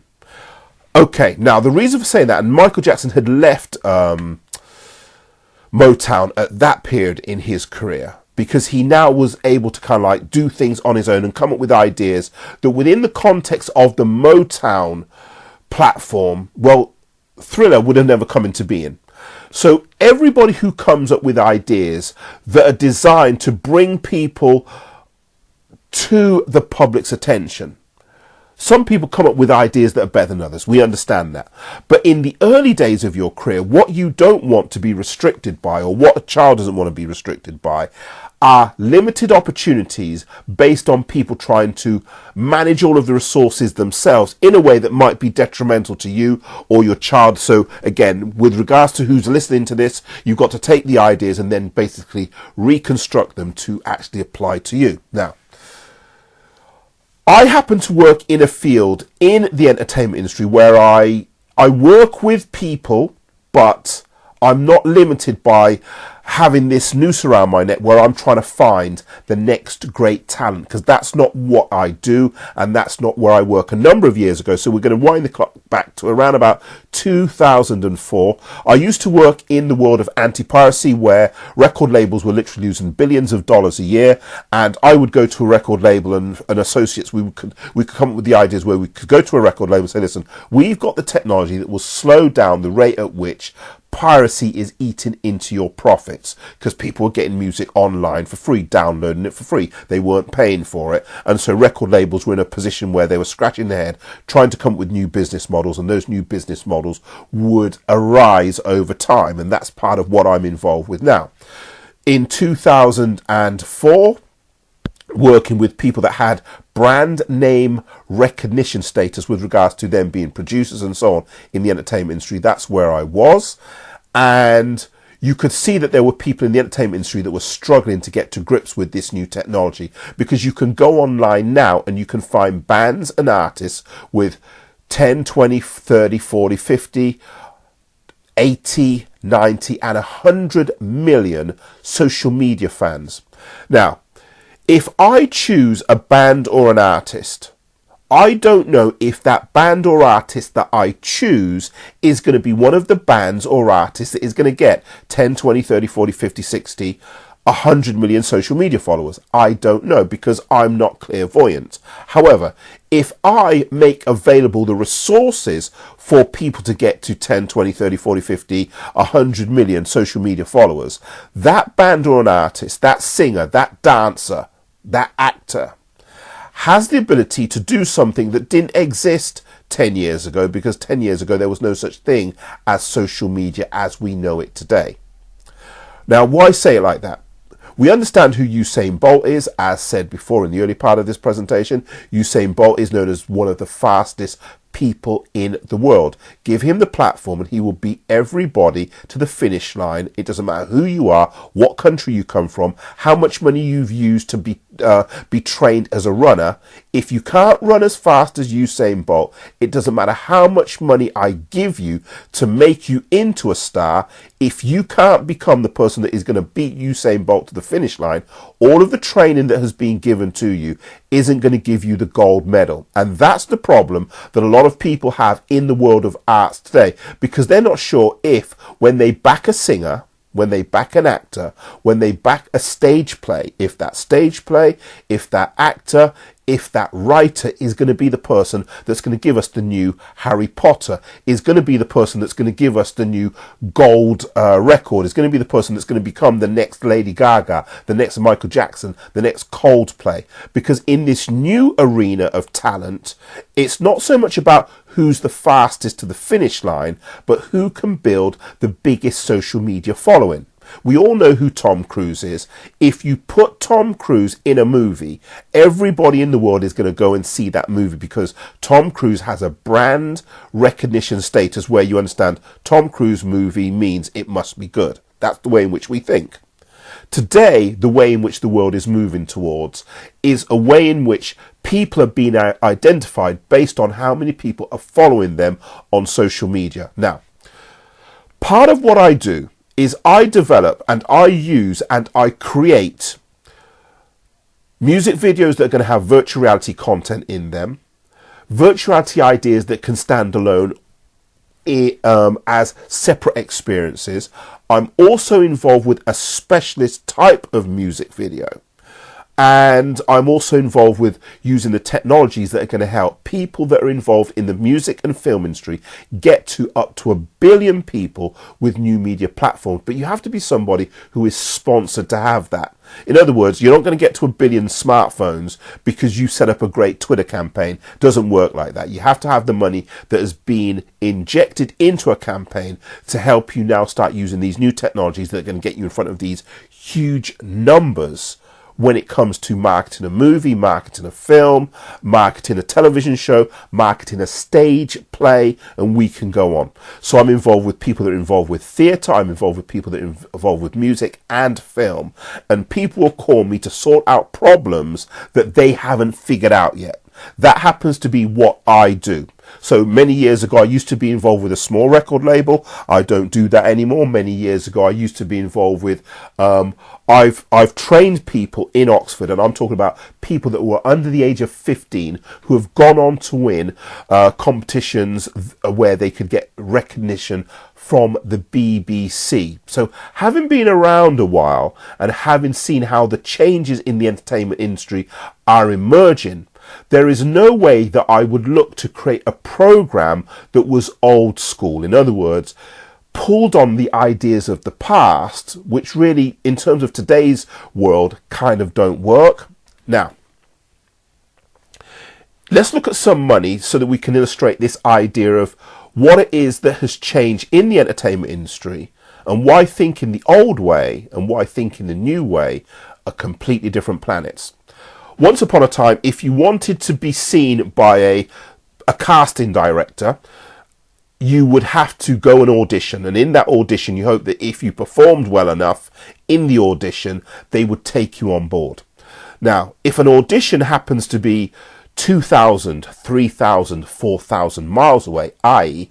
the audition might be in LA, then the problem that you have if you live in Oxford is really simple. You haven't got the bus fare to pay the travel costs to go to an audition. And if there's an audition taking place every week, then the travel cost in moving from or traveling to New York or California from Oxford is just prohibitive. That's the way it used to work. Now, there's a thing called a self-tape where if you put together a video that is specially constructed for the audition, in other words, let's just say there's a new Alice in Wonderland film that's going to be made and they want somebody who can dance. In other words, you might have ballet skills and they want someone who can sing and act. What will be asked of you, the singer, dancer, actor, is to put together a self-tape where you show what you can do with regards to specific scenes that are being requested from a self-tape. Once upon a time, a good quality digital camera that would make something that was television standard would cost in the region of, now let's just go back to say 2007, interesting year. You could buy a camera for around about £3,000 to £4,000 to have something that was going to be TV quality that TV executives, film execs could look at and say, yeah, that looks good. You'd have to go into a studio, have that studio lit, and you would have to spend a lot of money on making a short. And so the way in which a lot of people have been able to construct their show reels is by using material that they have gathered from having a television career. So if you could get the various clips of you in different TV shows, then you've now got the ability to put together a show reel based on what you've done. The problem that a lot of people have is that because they have no TV exposure, they have nothing that they have recorded where they can show what they have done on stage. So making a show reel is difficult. So in the last 3 to 4 years, the self-tape has become a means by which film studios, casting directors would ask you to present yourself. You get recorded the various elements that they need to see as part of your audition process. Now, with a camera that costs no more than £150, you can record a self-tape. So we don't need to think in terms of a £3,500 camera. You can now start thinking in terms of a camera that costs £150. Most people can afford £150 to have a camera, and especially if you can become part of the media slipstream, if you can become part of the group of people who is known by the casting directors, people can ask you for a self-tape with an understanding that you can provide it because a camera that costs £150 is easy to afford. Now, here's where it gets interesting. Because I work in the field of helping people develop the online audiences where the target numbers could be 1, 2, 3, 4, 10,000, 20,000, 100,000, 200,000, because a record label might think of signing a band that's already got a fan base of 200,000. Because I'm involved in that process, which is something that you can be involved with, you now bring to the table the very thing that a casting director wants. Somebody that's popular and somebody that can sing, dance and act if that is the requirement of the specific film project that you are auditioning for.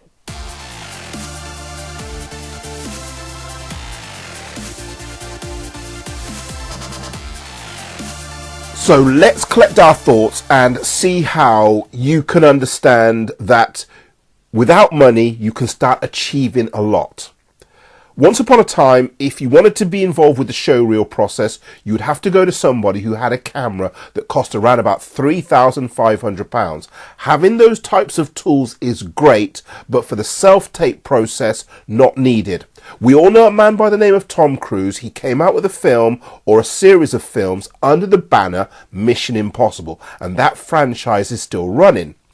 In one of the last franchise offerings that Tom Cruise gave us, one of the actors was auditioned by Tom Cruise via a self-tape. So the actor didn't have to travel from Europe to America to audition for Tom Cruise. All Tom Cruise asked him to do was put together a specific set of scenes. This is what I want to see you do. Once you've done that, obviously film it, send me that film via email. If you work in an acting class, an acting school, or if you're part of an acting class, an acting school, a dance school, most studios should look to buy themselves a video camera that doesn't cost £3,500. That's a big ask for most people. You can get a camera for around about £200 that can service all of the audition needs of any of your acting or dancing students. £200, anybody can afford that. Okay, now, with an understanding that Tom Cruise has auditioned people, and there are a lot of people in the entertainment industry that audition people through the self-tape process, the idea of having access to high-end cameras is no longer required. Now, I've seen an organisation, as I said, take over the project that I and others had started, given birth to, and they shipwrecked a project that had £12,000 worth of high-end cameras. Now, if you're an organisation that gives grants to people, the reason why you give grants to arts-based organisations is to help them along the way. And the arts-based organisations that give out money are looking for the efficient ways to give out money to help talent go in the direction of the career aspirations that they have. Okay, so I would say out with the £3,500 cameras. Now, do I have a £3,500 camera? Yes. Am I looking to get a £10,000 camera? Yes. Why? Because of the type of work that I do. But for the audition process, for the showreel process, the £3,500 camera is not needed. Now, with that being said, and as I said, I used to run a project called Community Camera, where if you didn't have access to high-end camera facilities, then you could hire those in much the same way that you could hire, or shall I say borrow, equipment from a library. Because my business wasn't dependent upon me hiring out for a fee basically cameras that the government had given us the money to buy. Okay. The organisation that took over from us, they needed to hire out cameras to keep themselves afloat because they weren't involved in another business sector of the entertainment industry where they were making their money from that enabled them to then go on and do the community service that the government equipment that was given to us to provide was there to facilitate. Now, I want you to listen to this. With an understanding that any dance organisation, any dance school, any acting school can afford a camera that costs £200, or 4 students between them could put in £50 to buy a £200 camera. Buying a camera that can facilitate the auditions process, as in the case of Tom Cruise, anybody could afford that. You don't have to think about, right, we've got to fly from Oxford or Blackbird Leys to LA to audition. The camera filming the audition requirements given to you by the script supervisor sent via email is all you need. That's it. £200, no big plane fare costs, no fundraisers to think about travel costs and hotel bills and being in an audition and then the audition not working out. And what that also means is that where you live, with an email facilitation device like WeTransfer, where you can send files to whoever needs those files, well, now you're thinking about an audition being done for zero cost, zero travel cost. You can live in Blackbird Leys and be auditioning in New York and in California and in Paris, and the cost is zero. Okay, now, with an understanding that the film industry has been going through a number of problems or had a number of revelations in recent months with regards to Harvey Weinstein, there are new technologies that are turning up, I'm not going to mention them here, that will allow people to vet the auditioners and the auditionees, giving people a 1-star, 2-star, 10-star in terms of how these auditionees were treated when going through an audition process. So if somebody's doing something wrong, you can red flag them. In Oxford, you can go through the Oxford Mail archives and you can look at the Bullfinch inquiry that took place in Oxford as a result of child grooming that took place in Oxford, becoming one of the big cases in the UK. I was behind the scenes filming when people like and organisations like the BBC and ITV would come to Oxford and do their investigative reporting. Now, the reason for bringing that up is simple.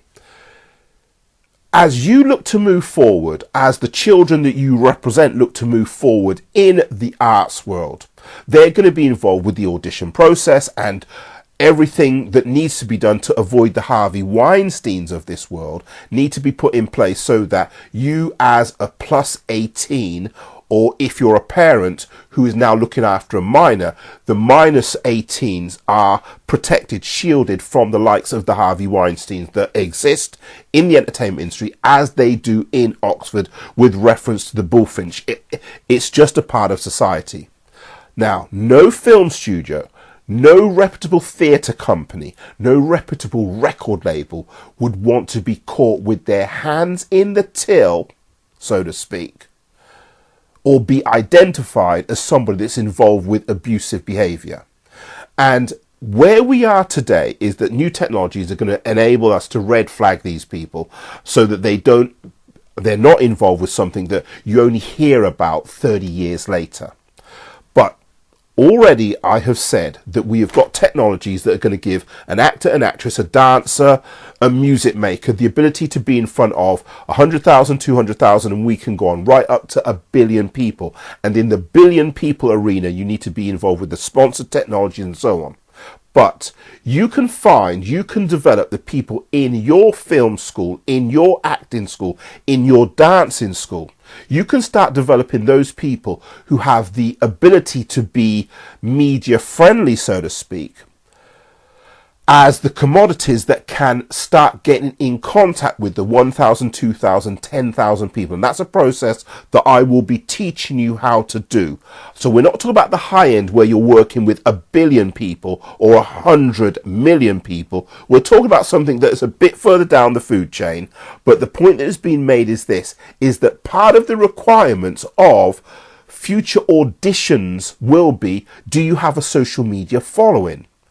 If you can start developing a social media following now as an actor, an actress, a music maker, then that is part of the equation that film directors, casting directors, theatre producers are going to look at with regards to you having what they want to cast you in a movie. Because if you can bring with you, like, let's just say Shakira, 100 million people to come and see your movie because Shakira can contact over 100 million social media followers, then it's obvious that Shakira's 100 million social media followers are going to be the same people that go to see Shakira in a movie. And if you're a movie maker and you're looking to make a medium budget film, casting Shakira in your film makes sense. Now, if you're a up-and-coming artist, if you're a new actor, if you're someone who's new to the dance world at a professional level, being able to bring that type of fan base with you is what's going to help you become the casting contingency potential that a film director, a casting director is going to be looking for. Fan bases is part of the equation of today's modern entertainment industry. So I'm not somebody's agent. I'm not somebody's friend to say, right, I can get you in front of, because there are a lot of things that you can do or need to do that have got nothing to do with me, so to speak, that enables somebody who's going to make the decision about giving you the record deal, giving you the role in the movie, giving you a place in a theatre production. There are things that you can do that you should start to think about doing that gives you the ability to have someone say yes, because you're actually bringing all of the necessary prerequisites to the table. Okay, so we have seen that with £150, £200, any theatre group, any dance school can afford the type of camera needed to put together a self-tape, so that someone who is going to look to put together a casting initiative can find the dancer, the singer, the actor that they want. Add to that your ability to start developing fan bases in the hundreds of thousands and so on, and now you have the very thing that an actor and actress should have as part of the 21st century model for being considered for roles. Now we're going to look at this whole idea of the Oxford Art Exchange, with you having the ability to develop the skills necessary for you to be seen and work with people in other parts of the world. So you might want to travel from Oxford to America, and when I say America, I might mean New York. It could be California, it could be Nashville, it could be any town or city, from Oxford to various cities in Europe. What is it you need to become a participant in the Oxford Art Exchange, where you can now start thinking in terms of the Oxford Art Exchange as the means by which you can earn the money to develop an international career?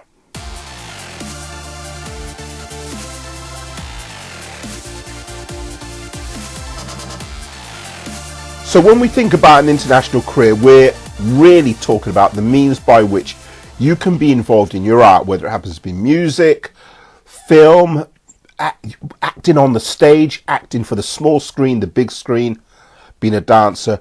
You've all got your individual career destinations that you have in mind that you would like to be able to accomplish. All of this starts with money. It's really that simple. And so we've got to look at the ways in which you're going to be earning money. We've already spoken a bit about the idea of being able to raise funds. And in England, there is the Arts Council. In England, we've got the Andrew Lloyd Webber Foundation. So if you're an arts organisation, an arts group, a theatre group, then there are going to be the types of fundraising pots that you can access through the various grant-giving organisations that exist. Most of you will already know those. What you will hear about in this section of the presentation will give you some that you can add to those presentations so that you can be seen as being a more viable candidate to receive money from the people that you're applying money for. Now, okay, because we happen to live in Oxford, again, this example is going to make 100% crystal clear sense to everybody that's listening. When we think about Oxford, we understand that we've got the car factory in Oxford. Once upon a time in the 1950s, when it was launched, it was called British Leyland, then bought out by a number of other concerns. It is now the BMW plant based in Oxford. When British Leyland decided to set up in Oxford in the 1950s, it was understood by both the national government and the local government that helping a car factory become established in Oxford would make sense, because there were a lot of people that would get jobs from that car factory. So we understood that the car factory would show the government, listen, we think we can produce so many cars per year. These cars are going to be exported around the world. These cars are going to be sold in England. This is how much money this car factory is going to make. Will you help us set up this car factory, give us whatever tax allowances are going to be necessary for us to have a car factory in Oxford that's going to be viable? However, when you come to the arts, The arts world is completely different because nobody's clairvoyant and you don't know who's going to be the next Beatles, the next Rolling Stones, the next Jay-Z, the next Bob Marley. You can't look at somebody and understand that that person within them has the potential to make a region of the world $1 bazillion, $1 bazillion pounds. You don't know. So investing in people that could become the artistic car factory, so to speak, in terms of creating jobs, you don't know who's going to be the person that's going to give you the money. And so what that is all about, or in terms of when you're searching for the unknown, that's called a black swan occurrence. You don't know who's going to be a future, as said. Bob Marley, U2, Radiohead, and we can go on. However, the arts world, when contributing to the British economy, contributes 7.9% of Britain's GDP. That is just short of the finance business that gives Britain 9%. So if you're involved with the exchange of money, currencies, lending countries and businesses money, and we've got the banks and building societies that we know throughout England, those businesses, the financial sector, contributes 9% to the British economy. And with an understanding that a bank can say, we think we're going to be able to lend out so much money over a certain amount of years, a bank being set up as a business and getting considerations from the government is easy to understand. And it's just as easy to understand as a car factory or car factories being set up in England by the various car manufacturers that exist. However, in the world of arts, nobody's clairvoyant. You do not know if the person that you're looking at is a future Steven Spielberg or a future flunk. We just don't know. And the reason why getting money for arts-based projects is difficult is because of that. We don't know if the dancer that you're looking at is going to be a future Michael Flatley or a nobody. Okay. So what we're looking at here in this part of the presentation is an understanding of you as a financial concern for the business world where the arts exists. So it's hoped that you've listened to the first part of this presentation with understanding, okay, there are ways in which we can get money, there are organisations that raise money, there are organisations that give away money. We've got in Oxford the Miss P Foundation that was set up specifically to raise funds and give that money away. And with what you've heard thus far, you can understand that when Beverly decides that she's going to hold a meeting for all of the dance groups that have been involved with the Miss P Foundation over the last almost 10 years, being involved with a fundraising initiative that takes on board some of the ideas that you've heard within this presentation takes on a new connotation. So the money that you have received from the Miss P Foundation in the past could be the type of money that you could receive in a year instead of over a number of years because of some of the information that you've heard in this presentation. Now, I am not involved in making music videos, movies or TV shorts. Could be, chose not to be involved in that arena. You as an arts-based concern or somebody that has an interest in the arts don't have to think in terms of needing movie development or movie level skills to make the self-tapes that can be used for auditions for the people that you work with, that you may be looking to work with, because I'm going to speak a bit about the Pegasus Theatre, which obviously for most of us that are based in Oxford, we all know the Pegasus Theatre on the Magdalen Road. The Pegasus Theatre is a theatre production house, or has a number of theatre productions that come and visits the theatre. Ewan Daly, who is an MBE, was the director of the Pegasus Theatre for 23 years. Saw it through its evolution, its growth to what it is now. He is a consultant working in the world of arts, amongst other things. He's moving into the world of being a playwright. And about a year and a bit ago, although I've been working with you and on and off for a number of years, Ewan asked me if I would put together the theatre graphics for a play that he was putting on, gave me an overview of what the play was about. I said, yeah, not a problem. So I put together the theatre graphics that would be shown in the playhouse whilst his play and the performance was going on. But I also said to you, and did you know that I think it is possible for your play to be shot in a way, and I'm going to use the term dogma. If you've seen the movie Dogma starring Nicole Kidman, I said, listen, your play can be shot in that style and it can become a theatre-based movie that is using the same elements or style of production as Nicole Kidman's, which actually was a Lars von Trier film. Lars von Trier's Dogma. Now, the reason for bringing up Dogma is that a number of years ago, and I'm going to go back to 2010, Dogma as a style of, now Dogma and Dogville are completely different concepts. Dogma is the name of a film production style. Dogville is the name of a film that Lars von Trier shot, starring Nicole Kidman, that was really shot in a theatre. But in 2010, the Dogma style of filming became quite popular. And in 2010, I started making a small independent film. But the idea of this film was to give a lot of the people that were involved in the film a portfolio piece that they could use to then take to agents, because they could then take that film and say, listen, this is something that I've been involved with. And the reason why I went down the road of the Dogma film style is because Dogma as a film production style was pretty easy to get to grips with if you had a minimalistic amount of equipment. Okay, now with that being said, Dogma as a film style, you still needed to put some effort into it, but the point is that you weren't trying to make Iron Man.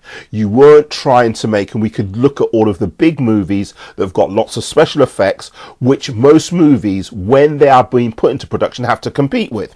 So as a film production style, Dogma as a film production style didn't have to compete with the likes of Iron Man, Superman, Batman, and we can go on. When you are looking at a Dogma film, you're looking at a certain type of art with a certain type of aesthetic that those who understand this aesthetic will say, yeah, fine, great. When Newton's son came to him and said, Dad, I want to get involved in the film industry, how can I move from the Pegasus Theatre into the film world?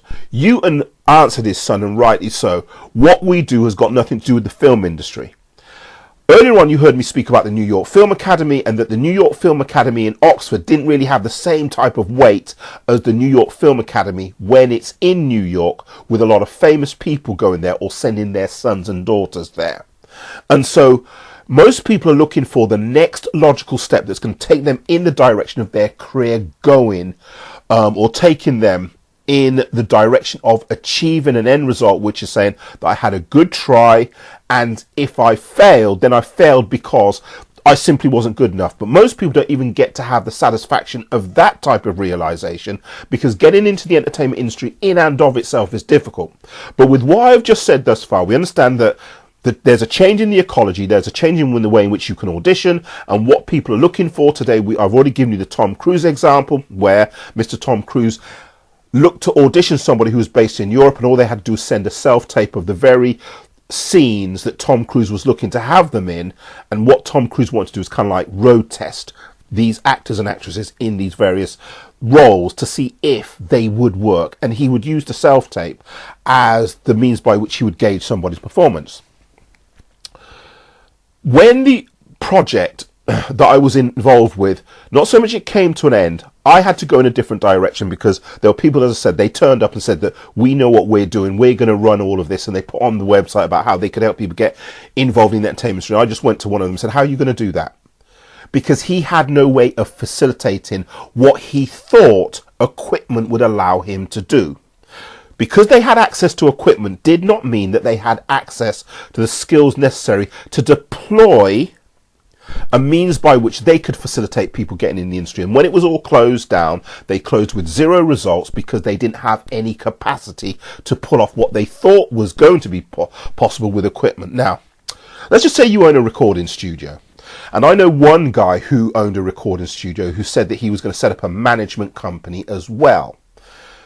And he was charging people for management. Now, in the world, if you read magazines like The Stage, when people say they're charging you for management, that's alarm bells territory. That's don't go down their territory. If somebody is a manager in the entertainment industry in any shape or form, whether it happens to be theatre, music or film, them acting as the agent who can get you in front of the Tom Cruises of this world, or in my case, my cousin who happens to be one of England's biggest music industry execs, their ability to get you in front of the exec, the Tom Cruise, who will then audition you, and if Tom Cruise says yes, so now Tom Cruise is going to pay you to be in his film, they make their money at the point at which Tom Cruise says yes. If they don't have the ability to get you in front of the Tom Cruises, or in my case, my cousin who happens to be a music industry exec, then those people aren't managers. Now, the reason why I say that is simple. You want to be putting your efforts in the direction of that which is going to give you a result. So the Oxford Art Exchange has been set up to help you get results. So we all understand that you do not need expensive show reels. We all know that now we're moved in the direction of self-tapes being a means by which people will do auditions. If you're a dancer who has been around long enough, if you're a singer who has been around long enough, if you're a guitarist, a band member, it doesn't matter what particular area of the arts you happen to be involved in is, you will have most probably gone through what they call the 10,000 hour rule. And with the 10,000 hour rule, what that really means is this. If you practice the piano long enough, at the end of a process, you will become an expert at playing the piano. Okay? And so when it's now time for you to be in the Royal Albert Hall or Carnegie Hall and someone puts a Steinway in front of you, you can play because you've done all the prerequisites. You've practiced. If you haven't practiced, it doesn't matter how great the piano is that's in front of you, you can't do anything with it. Okay? So in like manner, in the world of the arts, in whatever sphere of the arts you happen to be involved with, if you've put in enough hours in your area, then you should be able to pull off some pretty impressive things, because now that you've got the audition, you should be able to perform.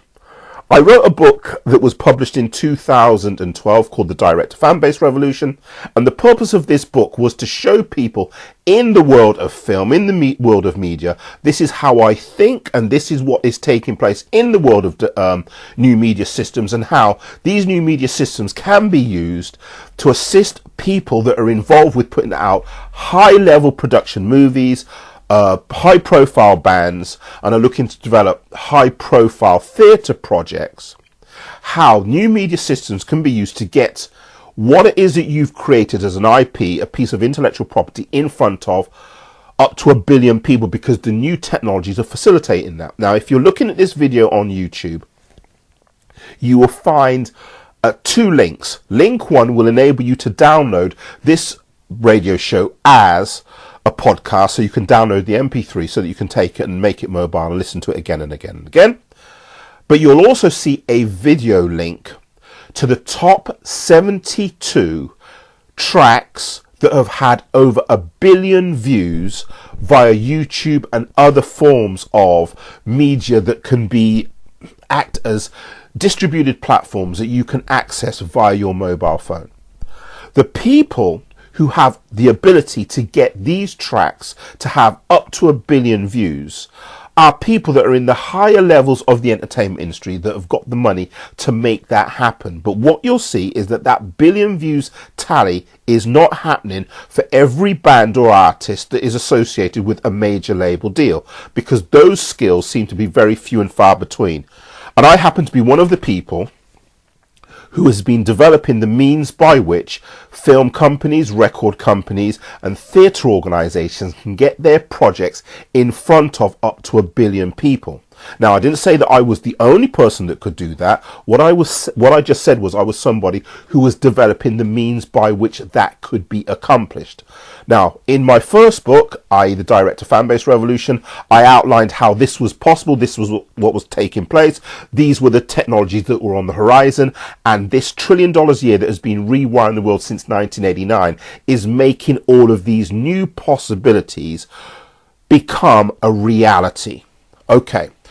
So with that as my crystal ball, with an understanding that $1 trillion a year is rewiring the world, I decided to put my career in a direction where I would be moving in the direction of working towards meeting the point in time when this $1 trillion a year would give us the ability to be in front of 1 billion people on a handheld device. Now, that's here now.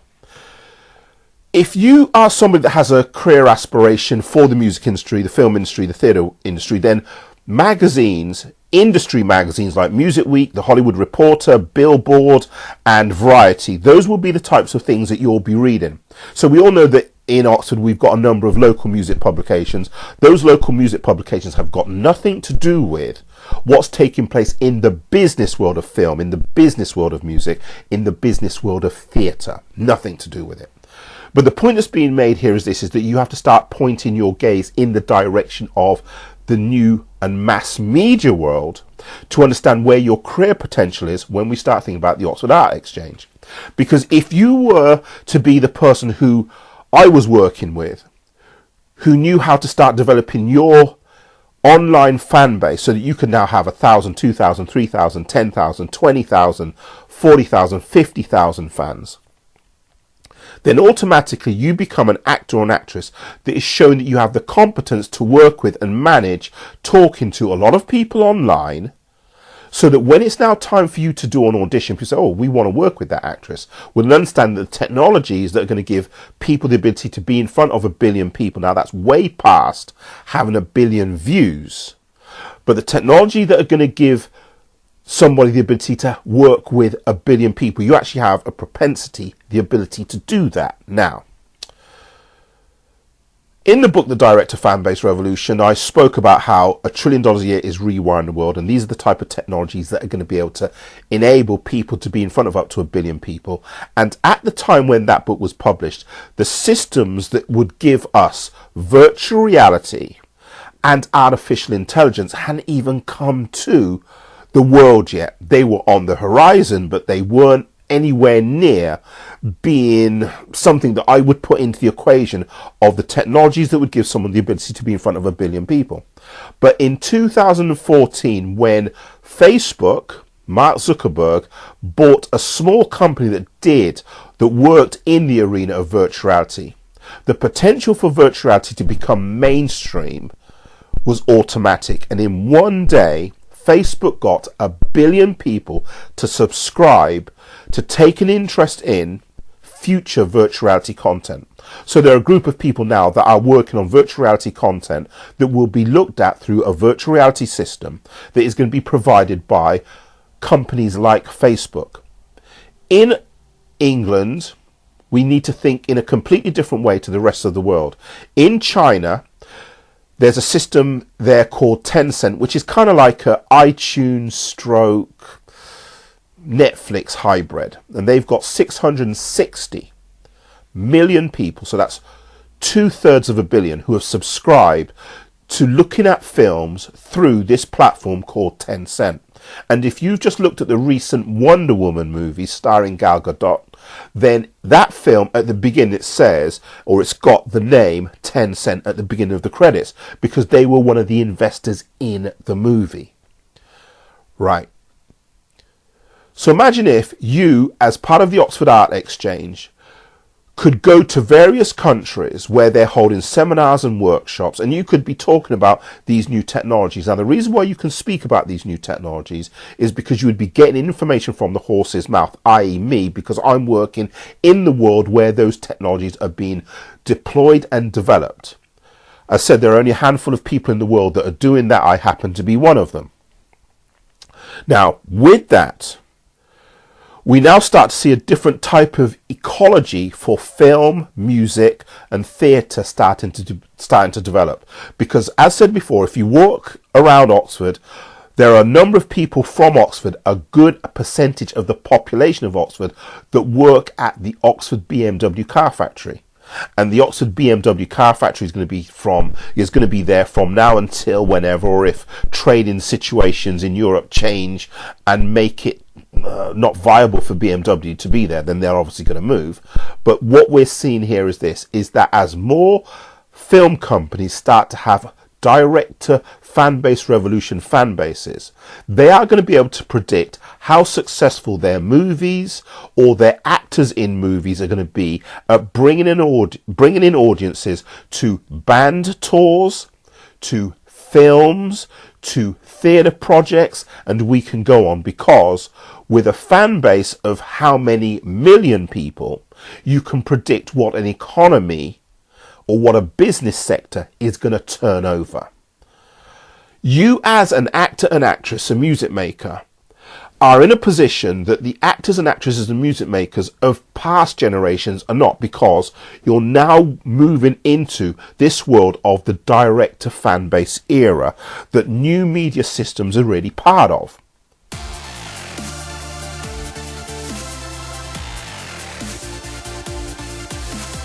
Okay, so you guys may be the dancers, you may be the actors, you may be the musicians, and there's this direct to fan base ecology that's turning up.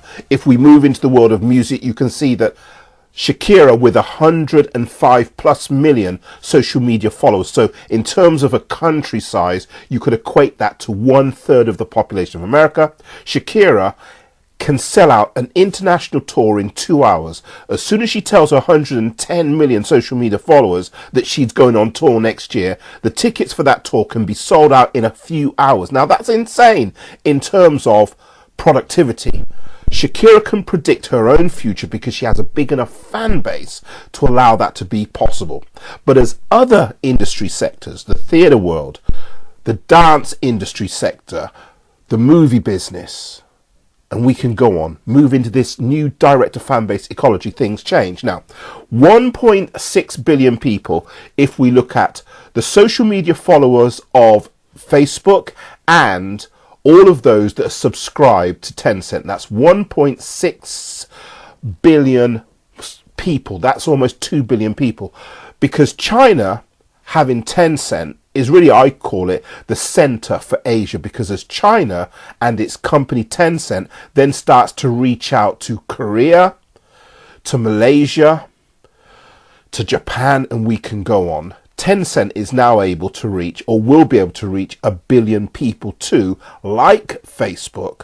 But China's content, i.e. its TV programs and its movies, and I said before, they were one of the investors in Wonder Woman. They have that type of content to give to their subscribers. Now, in the world of dance, in the world of film, in the world of music, and we can go on, the ability to use these new technologies, which will be coming from or will be a feature of the Oxford Art Exchange, means that you as a singer, you as a dancer, can start thinking in terms of having an art exchange with other singers, dancers, and we can go on, other forms of performer in different countries. And as you go there to tell them about the technologies that you are experienced in using, they then take an interest in that technology. But that is what gives you the ability to go to another country and perform, work with other high-level performers, and earn an income at the same time. You see, once upon a time, and I'm going to go back to 2007 when Oxford was given £500,000, the idea was to be involved in the production business as the means by which you could create a model for having a means by which people could acquire the skills at a community level to then move on in a career. So, as I said, Blackbird Leys Community Centre had equipment which came in the form of a radio station, came in the form of a multimedia room, and came in the form of a recording studio. The recording studio is still there. The radio station is there, sort of. The multimedia room and the multimedia facilities no longer exist. And so with the demise of, and with the lack of, really any of these platforms achieving their potential, whether we look at the radio station, the recording studio, or the multimedia room, I decided to look at other ways in which you could build an infrastructure around creative people that wasn't based on having high level equipment. Why? Because if equipment gets old, if equipment breaks down, if equipment gets stolen, then the problem that you have with the equipment that breaks down, the equipment that gets old, and the equipment that gets stolen is you have nothing else to build around. However, In the world of intellectual property, if you wrote the book Harry Potter, the book Harry Potter could go on to be successful as a book, could go on to be successful as a film, could go on to be successful as a game, because the different incarnations of Harry Potter is what people were really going to be buying into. And so what I decided to do, as I saw the demise of all of the infrastructure that was put into Blackbird Leys, was understand that government still wanted to invest in communities in exactly the same way that they wanted to invest in a car factory, but they needed a model that was going to be more robust than putting equipment in a place that would be abused, that would see its depreciation over time, or would be handled by people that didn't know how to work with those people that had a creative arts disposition. So the Oxford Arts Exchange is really a realization of coming together of a process that would work with arts people, that would work with creative people, that could be a model that could be adapted and used by people in other cities of the world if they knew how it worked, how it functioned. And so you guys from Blackbird Leys, from Greater Leys, that happen to have an interest in the arts, get to be the people that are taking these ideas to the planet. Now, I'm involved in a number of projects, and I'm going to give you a brief overview of some of those projects. And with an understanding that these projects exist, you can go, wow. And so you can follow those projects with an understanding that you are going to have access to utilizing the same systems that enable those projects to become a reality, even if it's at a much lower level. Now, there's the project that is called Audition Safe, and Audition Safe has come into existence because we understand about the revelations of Harvey Weinstein. In America and England, we've had Jimmy Savile, and we can go on. People who, in high profile positions in the world of media, in the world of arts, have abused their positions because there have been people that have said, oh, I want to make it in the entertainment industry, I need to know some celebrities, how can I move on? And then there are those people that have acted as gatekeepers, and the price that they have looked to extract from those that are trying to get into the arts world has been too high, which is why most people that have an artistic ability, that are creative, end up despising the people that are trying to control the very commodity that they contain within themselves. So you don't want to be going through someone who says that the price for you to gain admission to a career is going to be something a road you don't want to go down. And so Audition Safe, there is a new set of technologies that are going to give arts people the ability to notify the greater world about somebody who's a predator. Borg One is a media series that I'm putting together that is based on using virtual reality to give people an experience of what it's like to be a cyborg. I'm not going to go any further into explaining what that's all about. You'll get to hear about that over time, but the point that's being made here is this. With Facebook having 1 billion people that have signed up to take an interest in virtual reality, and with China's Tencent looking to give people all forms of entertainment experience, whether it happens to be virtual reality, television shows, reality TV shows, music, and we can go on. With Tencent having 660 million people, it's understood that these platforms that are turned up now need people with the expertise to make the products, the entertainment experiences that are going to be part of those new systems of delivery. The Billie Holiday experience, starring Licia Davidson, is something that I've put together based on understanding how we can use. Now, we all know who Paul McCartney is. Paul McCartney is the guy that, as part of the Beatles with his heritage, Paul McCartney is involved in putting together virtual reality experiences where you go back in time and you get to relive what it was like to be the Beatles in the 1960s. And so with the Paul McCartney virtual reality experience, there is an aspect of what he does where you get to see the Beatles in the 60s. There's also an aspect of it where he uses virtual reality to bring you into the stadiums and the auditoriums where Paul McCartney might be playing. And so you get to kind of be in the auditorium at the same time. And what I am doing with the virtual reality experience that is based around the Billie Holiday story is Licia Davidson, who as a singer in 2007 was one of the performers that actually got to perform at the Royal Albert Hall in front of the Queen with the choir that came as part of the Singing Estate programme that was actually sponsored by the Arts Foundation, or sorry, the Arts Council.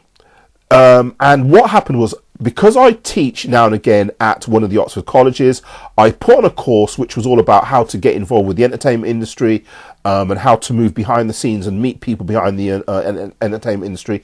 And Licia was one of the people that actually came on the course, quite as a church mouse, really. On the course, she participated, but 2 weeks after the course finished, she gave me her demo. I heard a jazz track of hers, blown away by it, and thought, wow, need to work with this girl. So I've put together a promotional video for her.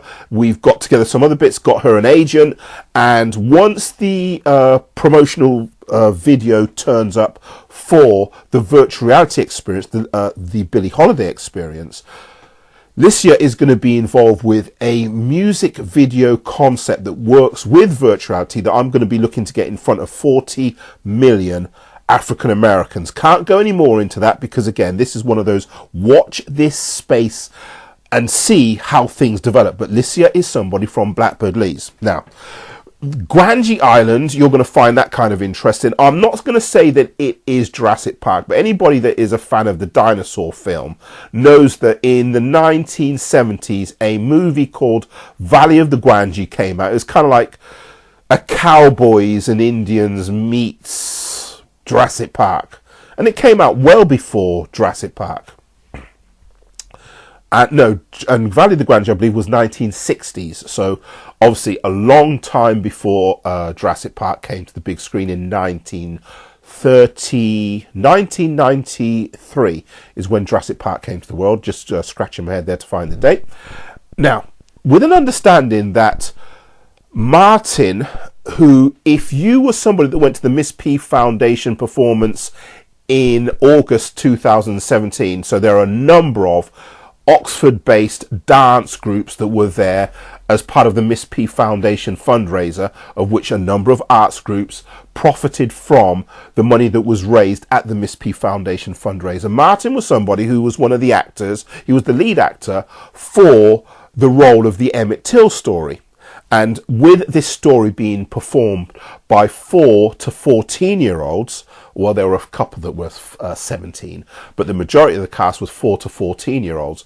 We saw how a group of young people handled the telling of the Emmett Till story.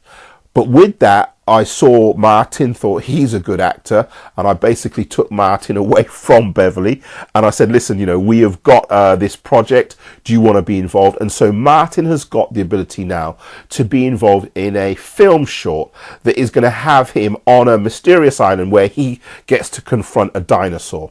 Now, I'm not going to say that the production value is going to be the same as Steven Spielberg's Jurassic Park. Of course it's not. But what it will be is it will be something that will be good enough to give Martin part of a show reel that he can use to give to people that are casting directors so that he can show this is what he's capable of. Because people, we've seen him on the stage at the Emmett Till story performance that took place in August, and now by giving him another stage, another platform in the form of his own promotional video, Martin's going to be part of that. But what I've already said thus far, if you bring those ideas back to your mind, is this: you do not necessarily need a high profile, highly polished promotional video to be in front of the biggest names in the world of film, because the new self-tape systems, along with being able to develop a fan base that shows that you have the ability, the propensity to be able to speak to people, is what the actor and actress of the future is going to have to bring to the casting table if they want to be part of somebody's film. Because if you can, like Shakira, bring 100 million people to a film idea, then any film studio casting you, that already makes sense. Now, with the Who the Shoe Fits initiative, the Who the Shoe Fits initiative has already been outlined. It's the means by which arts groups, so you might be a dance group, you might be a theatre group, chooses those people who are best suited to represent that theatre group that you come from, because there might be something in terms of a monthly criteria. So you'll get the competition updates where you could say, well, he would be the best person for that, or she would be the best person for that. Because by choosing the people who can best represent your organization, your film company, your theatre company, whatever it happens to be in terms of your artistic endeavor, you are choosing somebody who can bring to you the resources to be part of the Oxford Art Exchange, because with the Oxford Art Exchange comes the people that are going to be trained to use these new media systems where you can start developing these big fan bases. Okay, now I've put together, or I'm working on, an alien abduction experience that's going to be virtual reality. Again, can't really say much more than that, but it's going to be a way in which people, if you understand what it's like to be scared, then with a virtual reality experience being shaped correctly, you can actually be scared out of your wits. And the idea of the alien abduction virtual reality experience is to do that. And the Borg 1 virtual reality experience, it's not so much that it's similar, but its intention is different. The idea of the Borg 1 virtual reality experience, which is going to be for over 18s, is to give people an understanding what it is like to have a cyborg mindset if your brain is affected with the right type of information. And I'm saying it like that to not give too much away or to bring the cat out of the bag. So, where are we? 1 billion people can be got in contact with by a solo individual if they happen to have the sponsorship behind them to make that happen. With the link that is below this radio feed, you can look at the top 72 music videos that have already had over 1 billion views accredited to them via various social media platforms. 1 billion views is an insane amount of views. But I want you to take that one step further and understand that where social media is going is that 1 billion people will be able to be contacted by a solo individual if they are sponsored. If you as an actor, an actress, a music maker, a dancer are part of this new and growing field where an individual can get in contact with up to 1 billion people, or in the case of the program that is going to be put together for those that are members of the Arts Exchange, the Oxford Art Exchange, because you can now show that you have the ability to work with or connect with 1 billion people, then what we now have is something that will give those people that can sing, dance, perform, the currency that they need to have auditions given to them where the producer of the TV show, the producer of the film, the producer of the theatre play, the producer of the dance tour understands that with this actor, with this actress, with this dancer comes the ability to use new media systems to make my theatre production, my dance concept, my music video, my film, my TV show, get in front of up to 1 billion people through new media systems.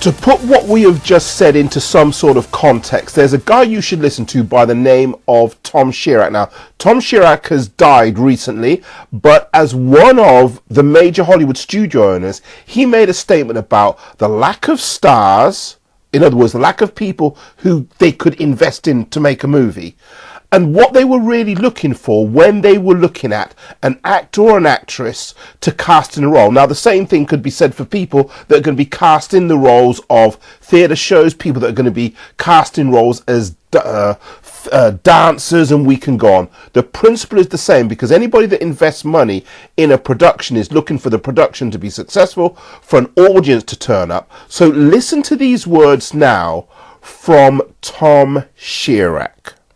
The problem is there aren't a lot of them. There really aren't. To the number of movies made, there aren't a lot of them. Studios know you can't always get Tom Cruise.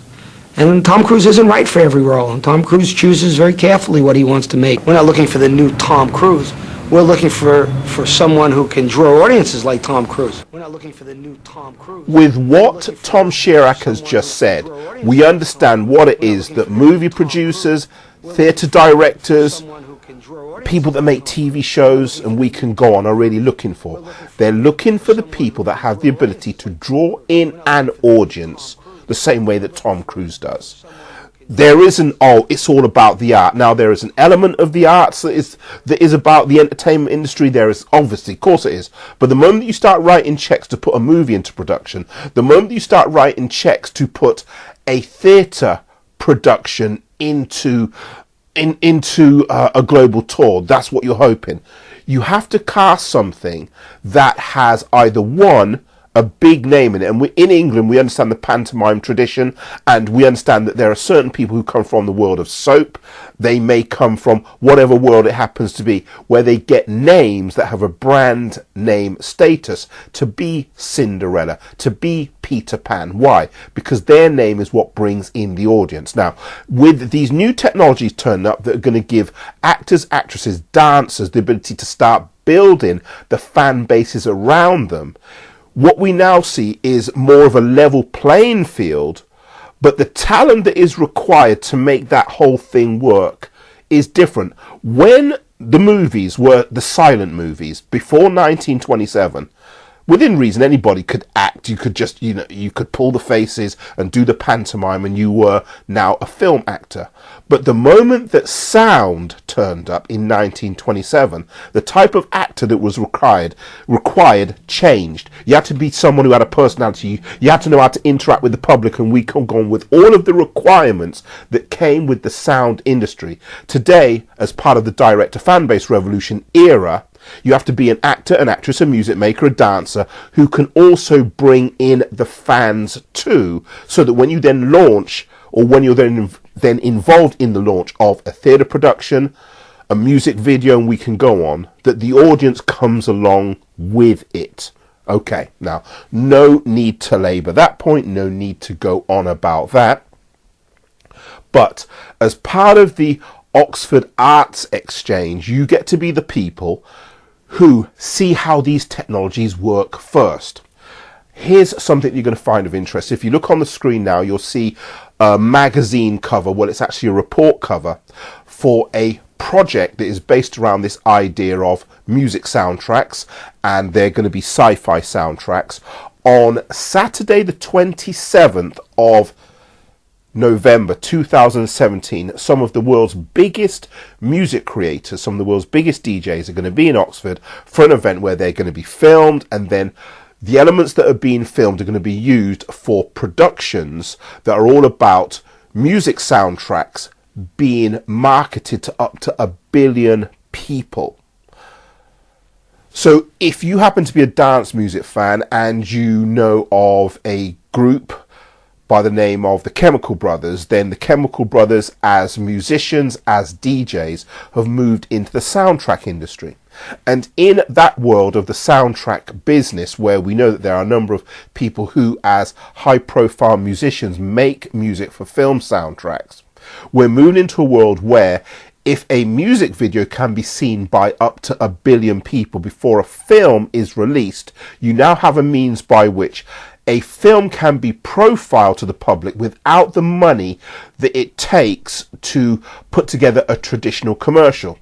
As said before, you can go to a link that is below this webcast, below this video or audio cast, and you can see a list of the top 72 music videos that have had over 1 billion views. But remember, technologies turn up, they're going to get people who are music makers, actors, dancers, and so on, to be involved in the projects that are going to be seen by up to 1 billion people on a handheld device. And so, if you have the savvy to be able to talk to an audience, if you have the means by which you can understand the concepts that make things work, then those that have got the ability, the aptitude to work with these new technologies become the people that can be chosen by your film group, your arts group, your dance group, or your dance organization.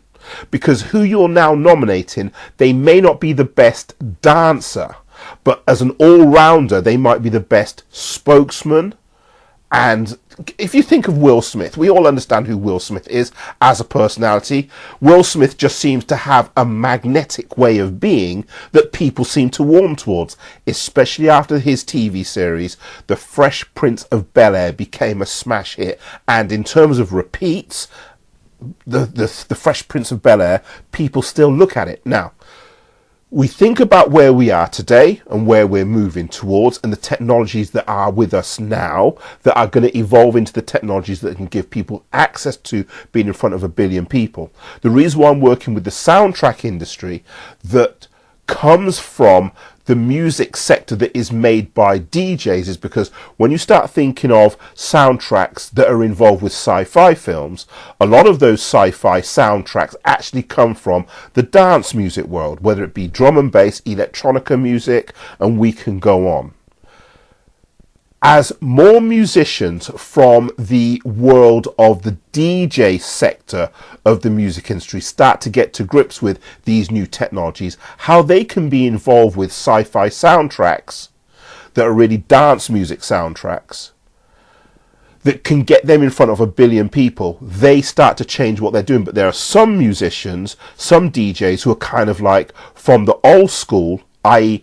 the MTV era, who can't get their mind around the concept of 1 billion people taking an interest in their music, but they have to change the way in which they present themselves to interface with the public.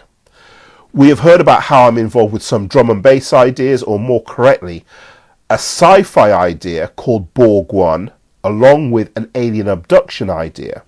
And those two concepts are going to be working with the soundtracks that come from the dance music world, where the virtual reality experience that is attached to those music videos is going to be the reason why people take an interest in a concept.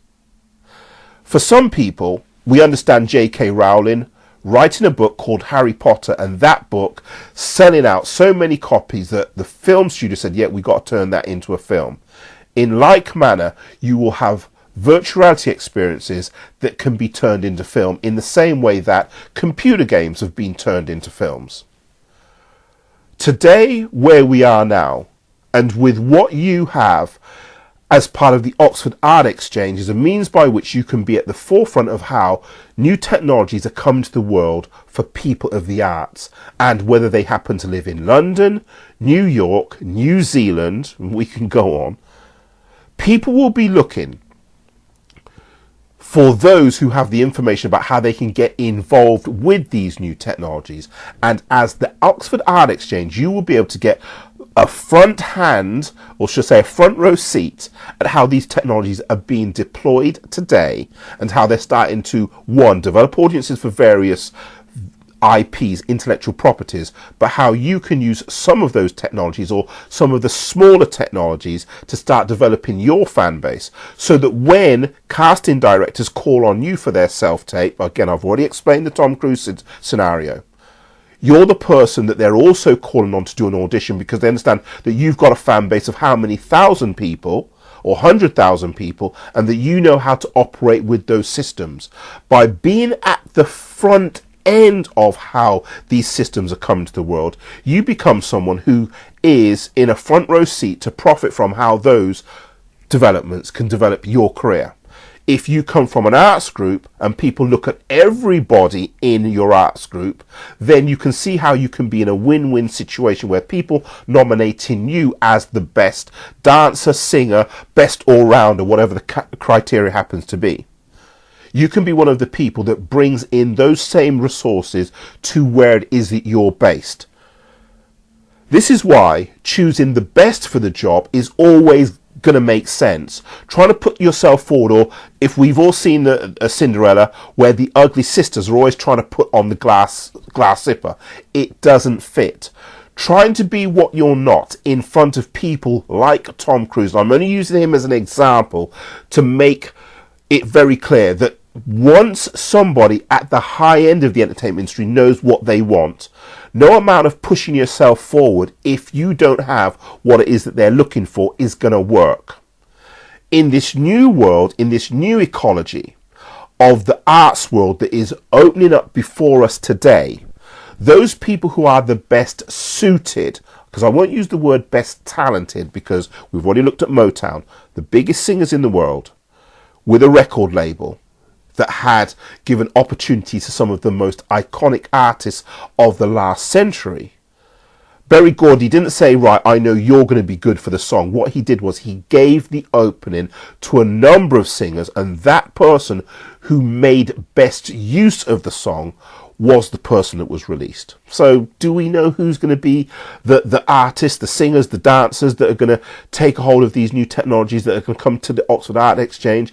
From there, you can then use that as the means by which you can be in front of the casting directors, that you can be in front of people in different parts of the world as you use what is taking place in the Oxford Art Exchange as the means by which you can now be in front of other singers, other dancers, and so on. Do we know who's going to be at the leader of that pack? No, we don't.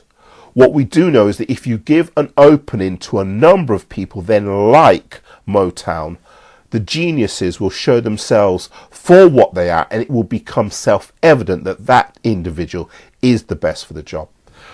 On December the 1st, 2017, at the Jack Argent Room at Blackbird Leys Community Centre from 6:30 to 8:30, you can get to meet people who are involved with the Leys Matter initiative that is designed to bring a number of career openings, a number of volunteer openings to people from the Leys, Blackbird Leys and Greater Leys, covering a number of subjects. I just happen to be the individual that is speaking specifically about the arts. And with what you've heard thus far, hopefully everything makes crystal clear sense. You will be somebody that will be there at that meeting on December the 1st.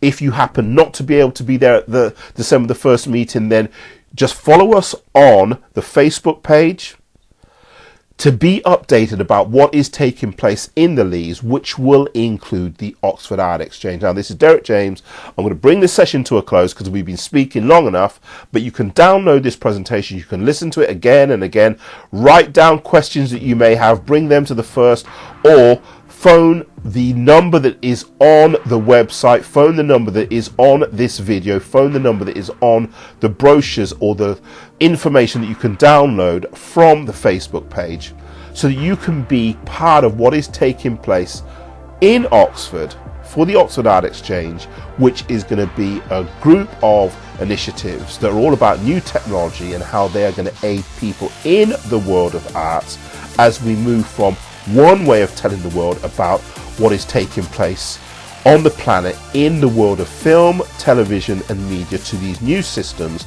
that are all about getting in front of over 1 billion people on a handheld device. So with that, this is Derek James signing off, thanking you for your time and listening to this long presentation, this long podcast, this long radio cast that is part of a number of radio casts that, as said before, cover a number of subjects. This just happens to be the arts-based radio cast. So with that, this is Derek James signing off, thanking you for your time and your interest, and hopefully see you on the 1st of December 2017, or get in contact through the numbers and the email addresses that you can find on this podcast. See you soon.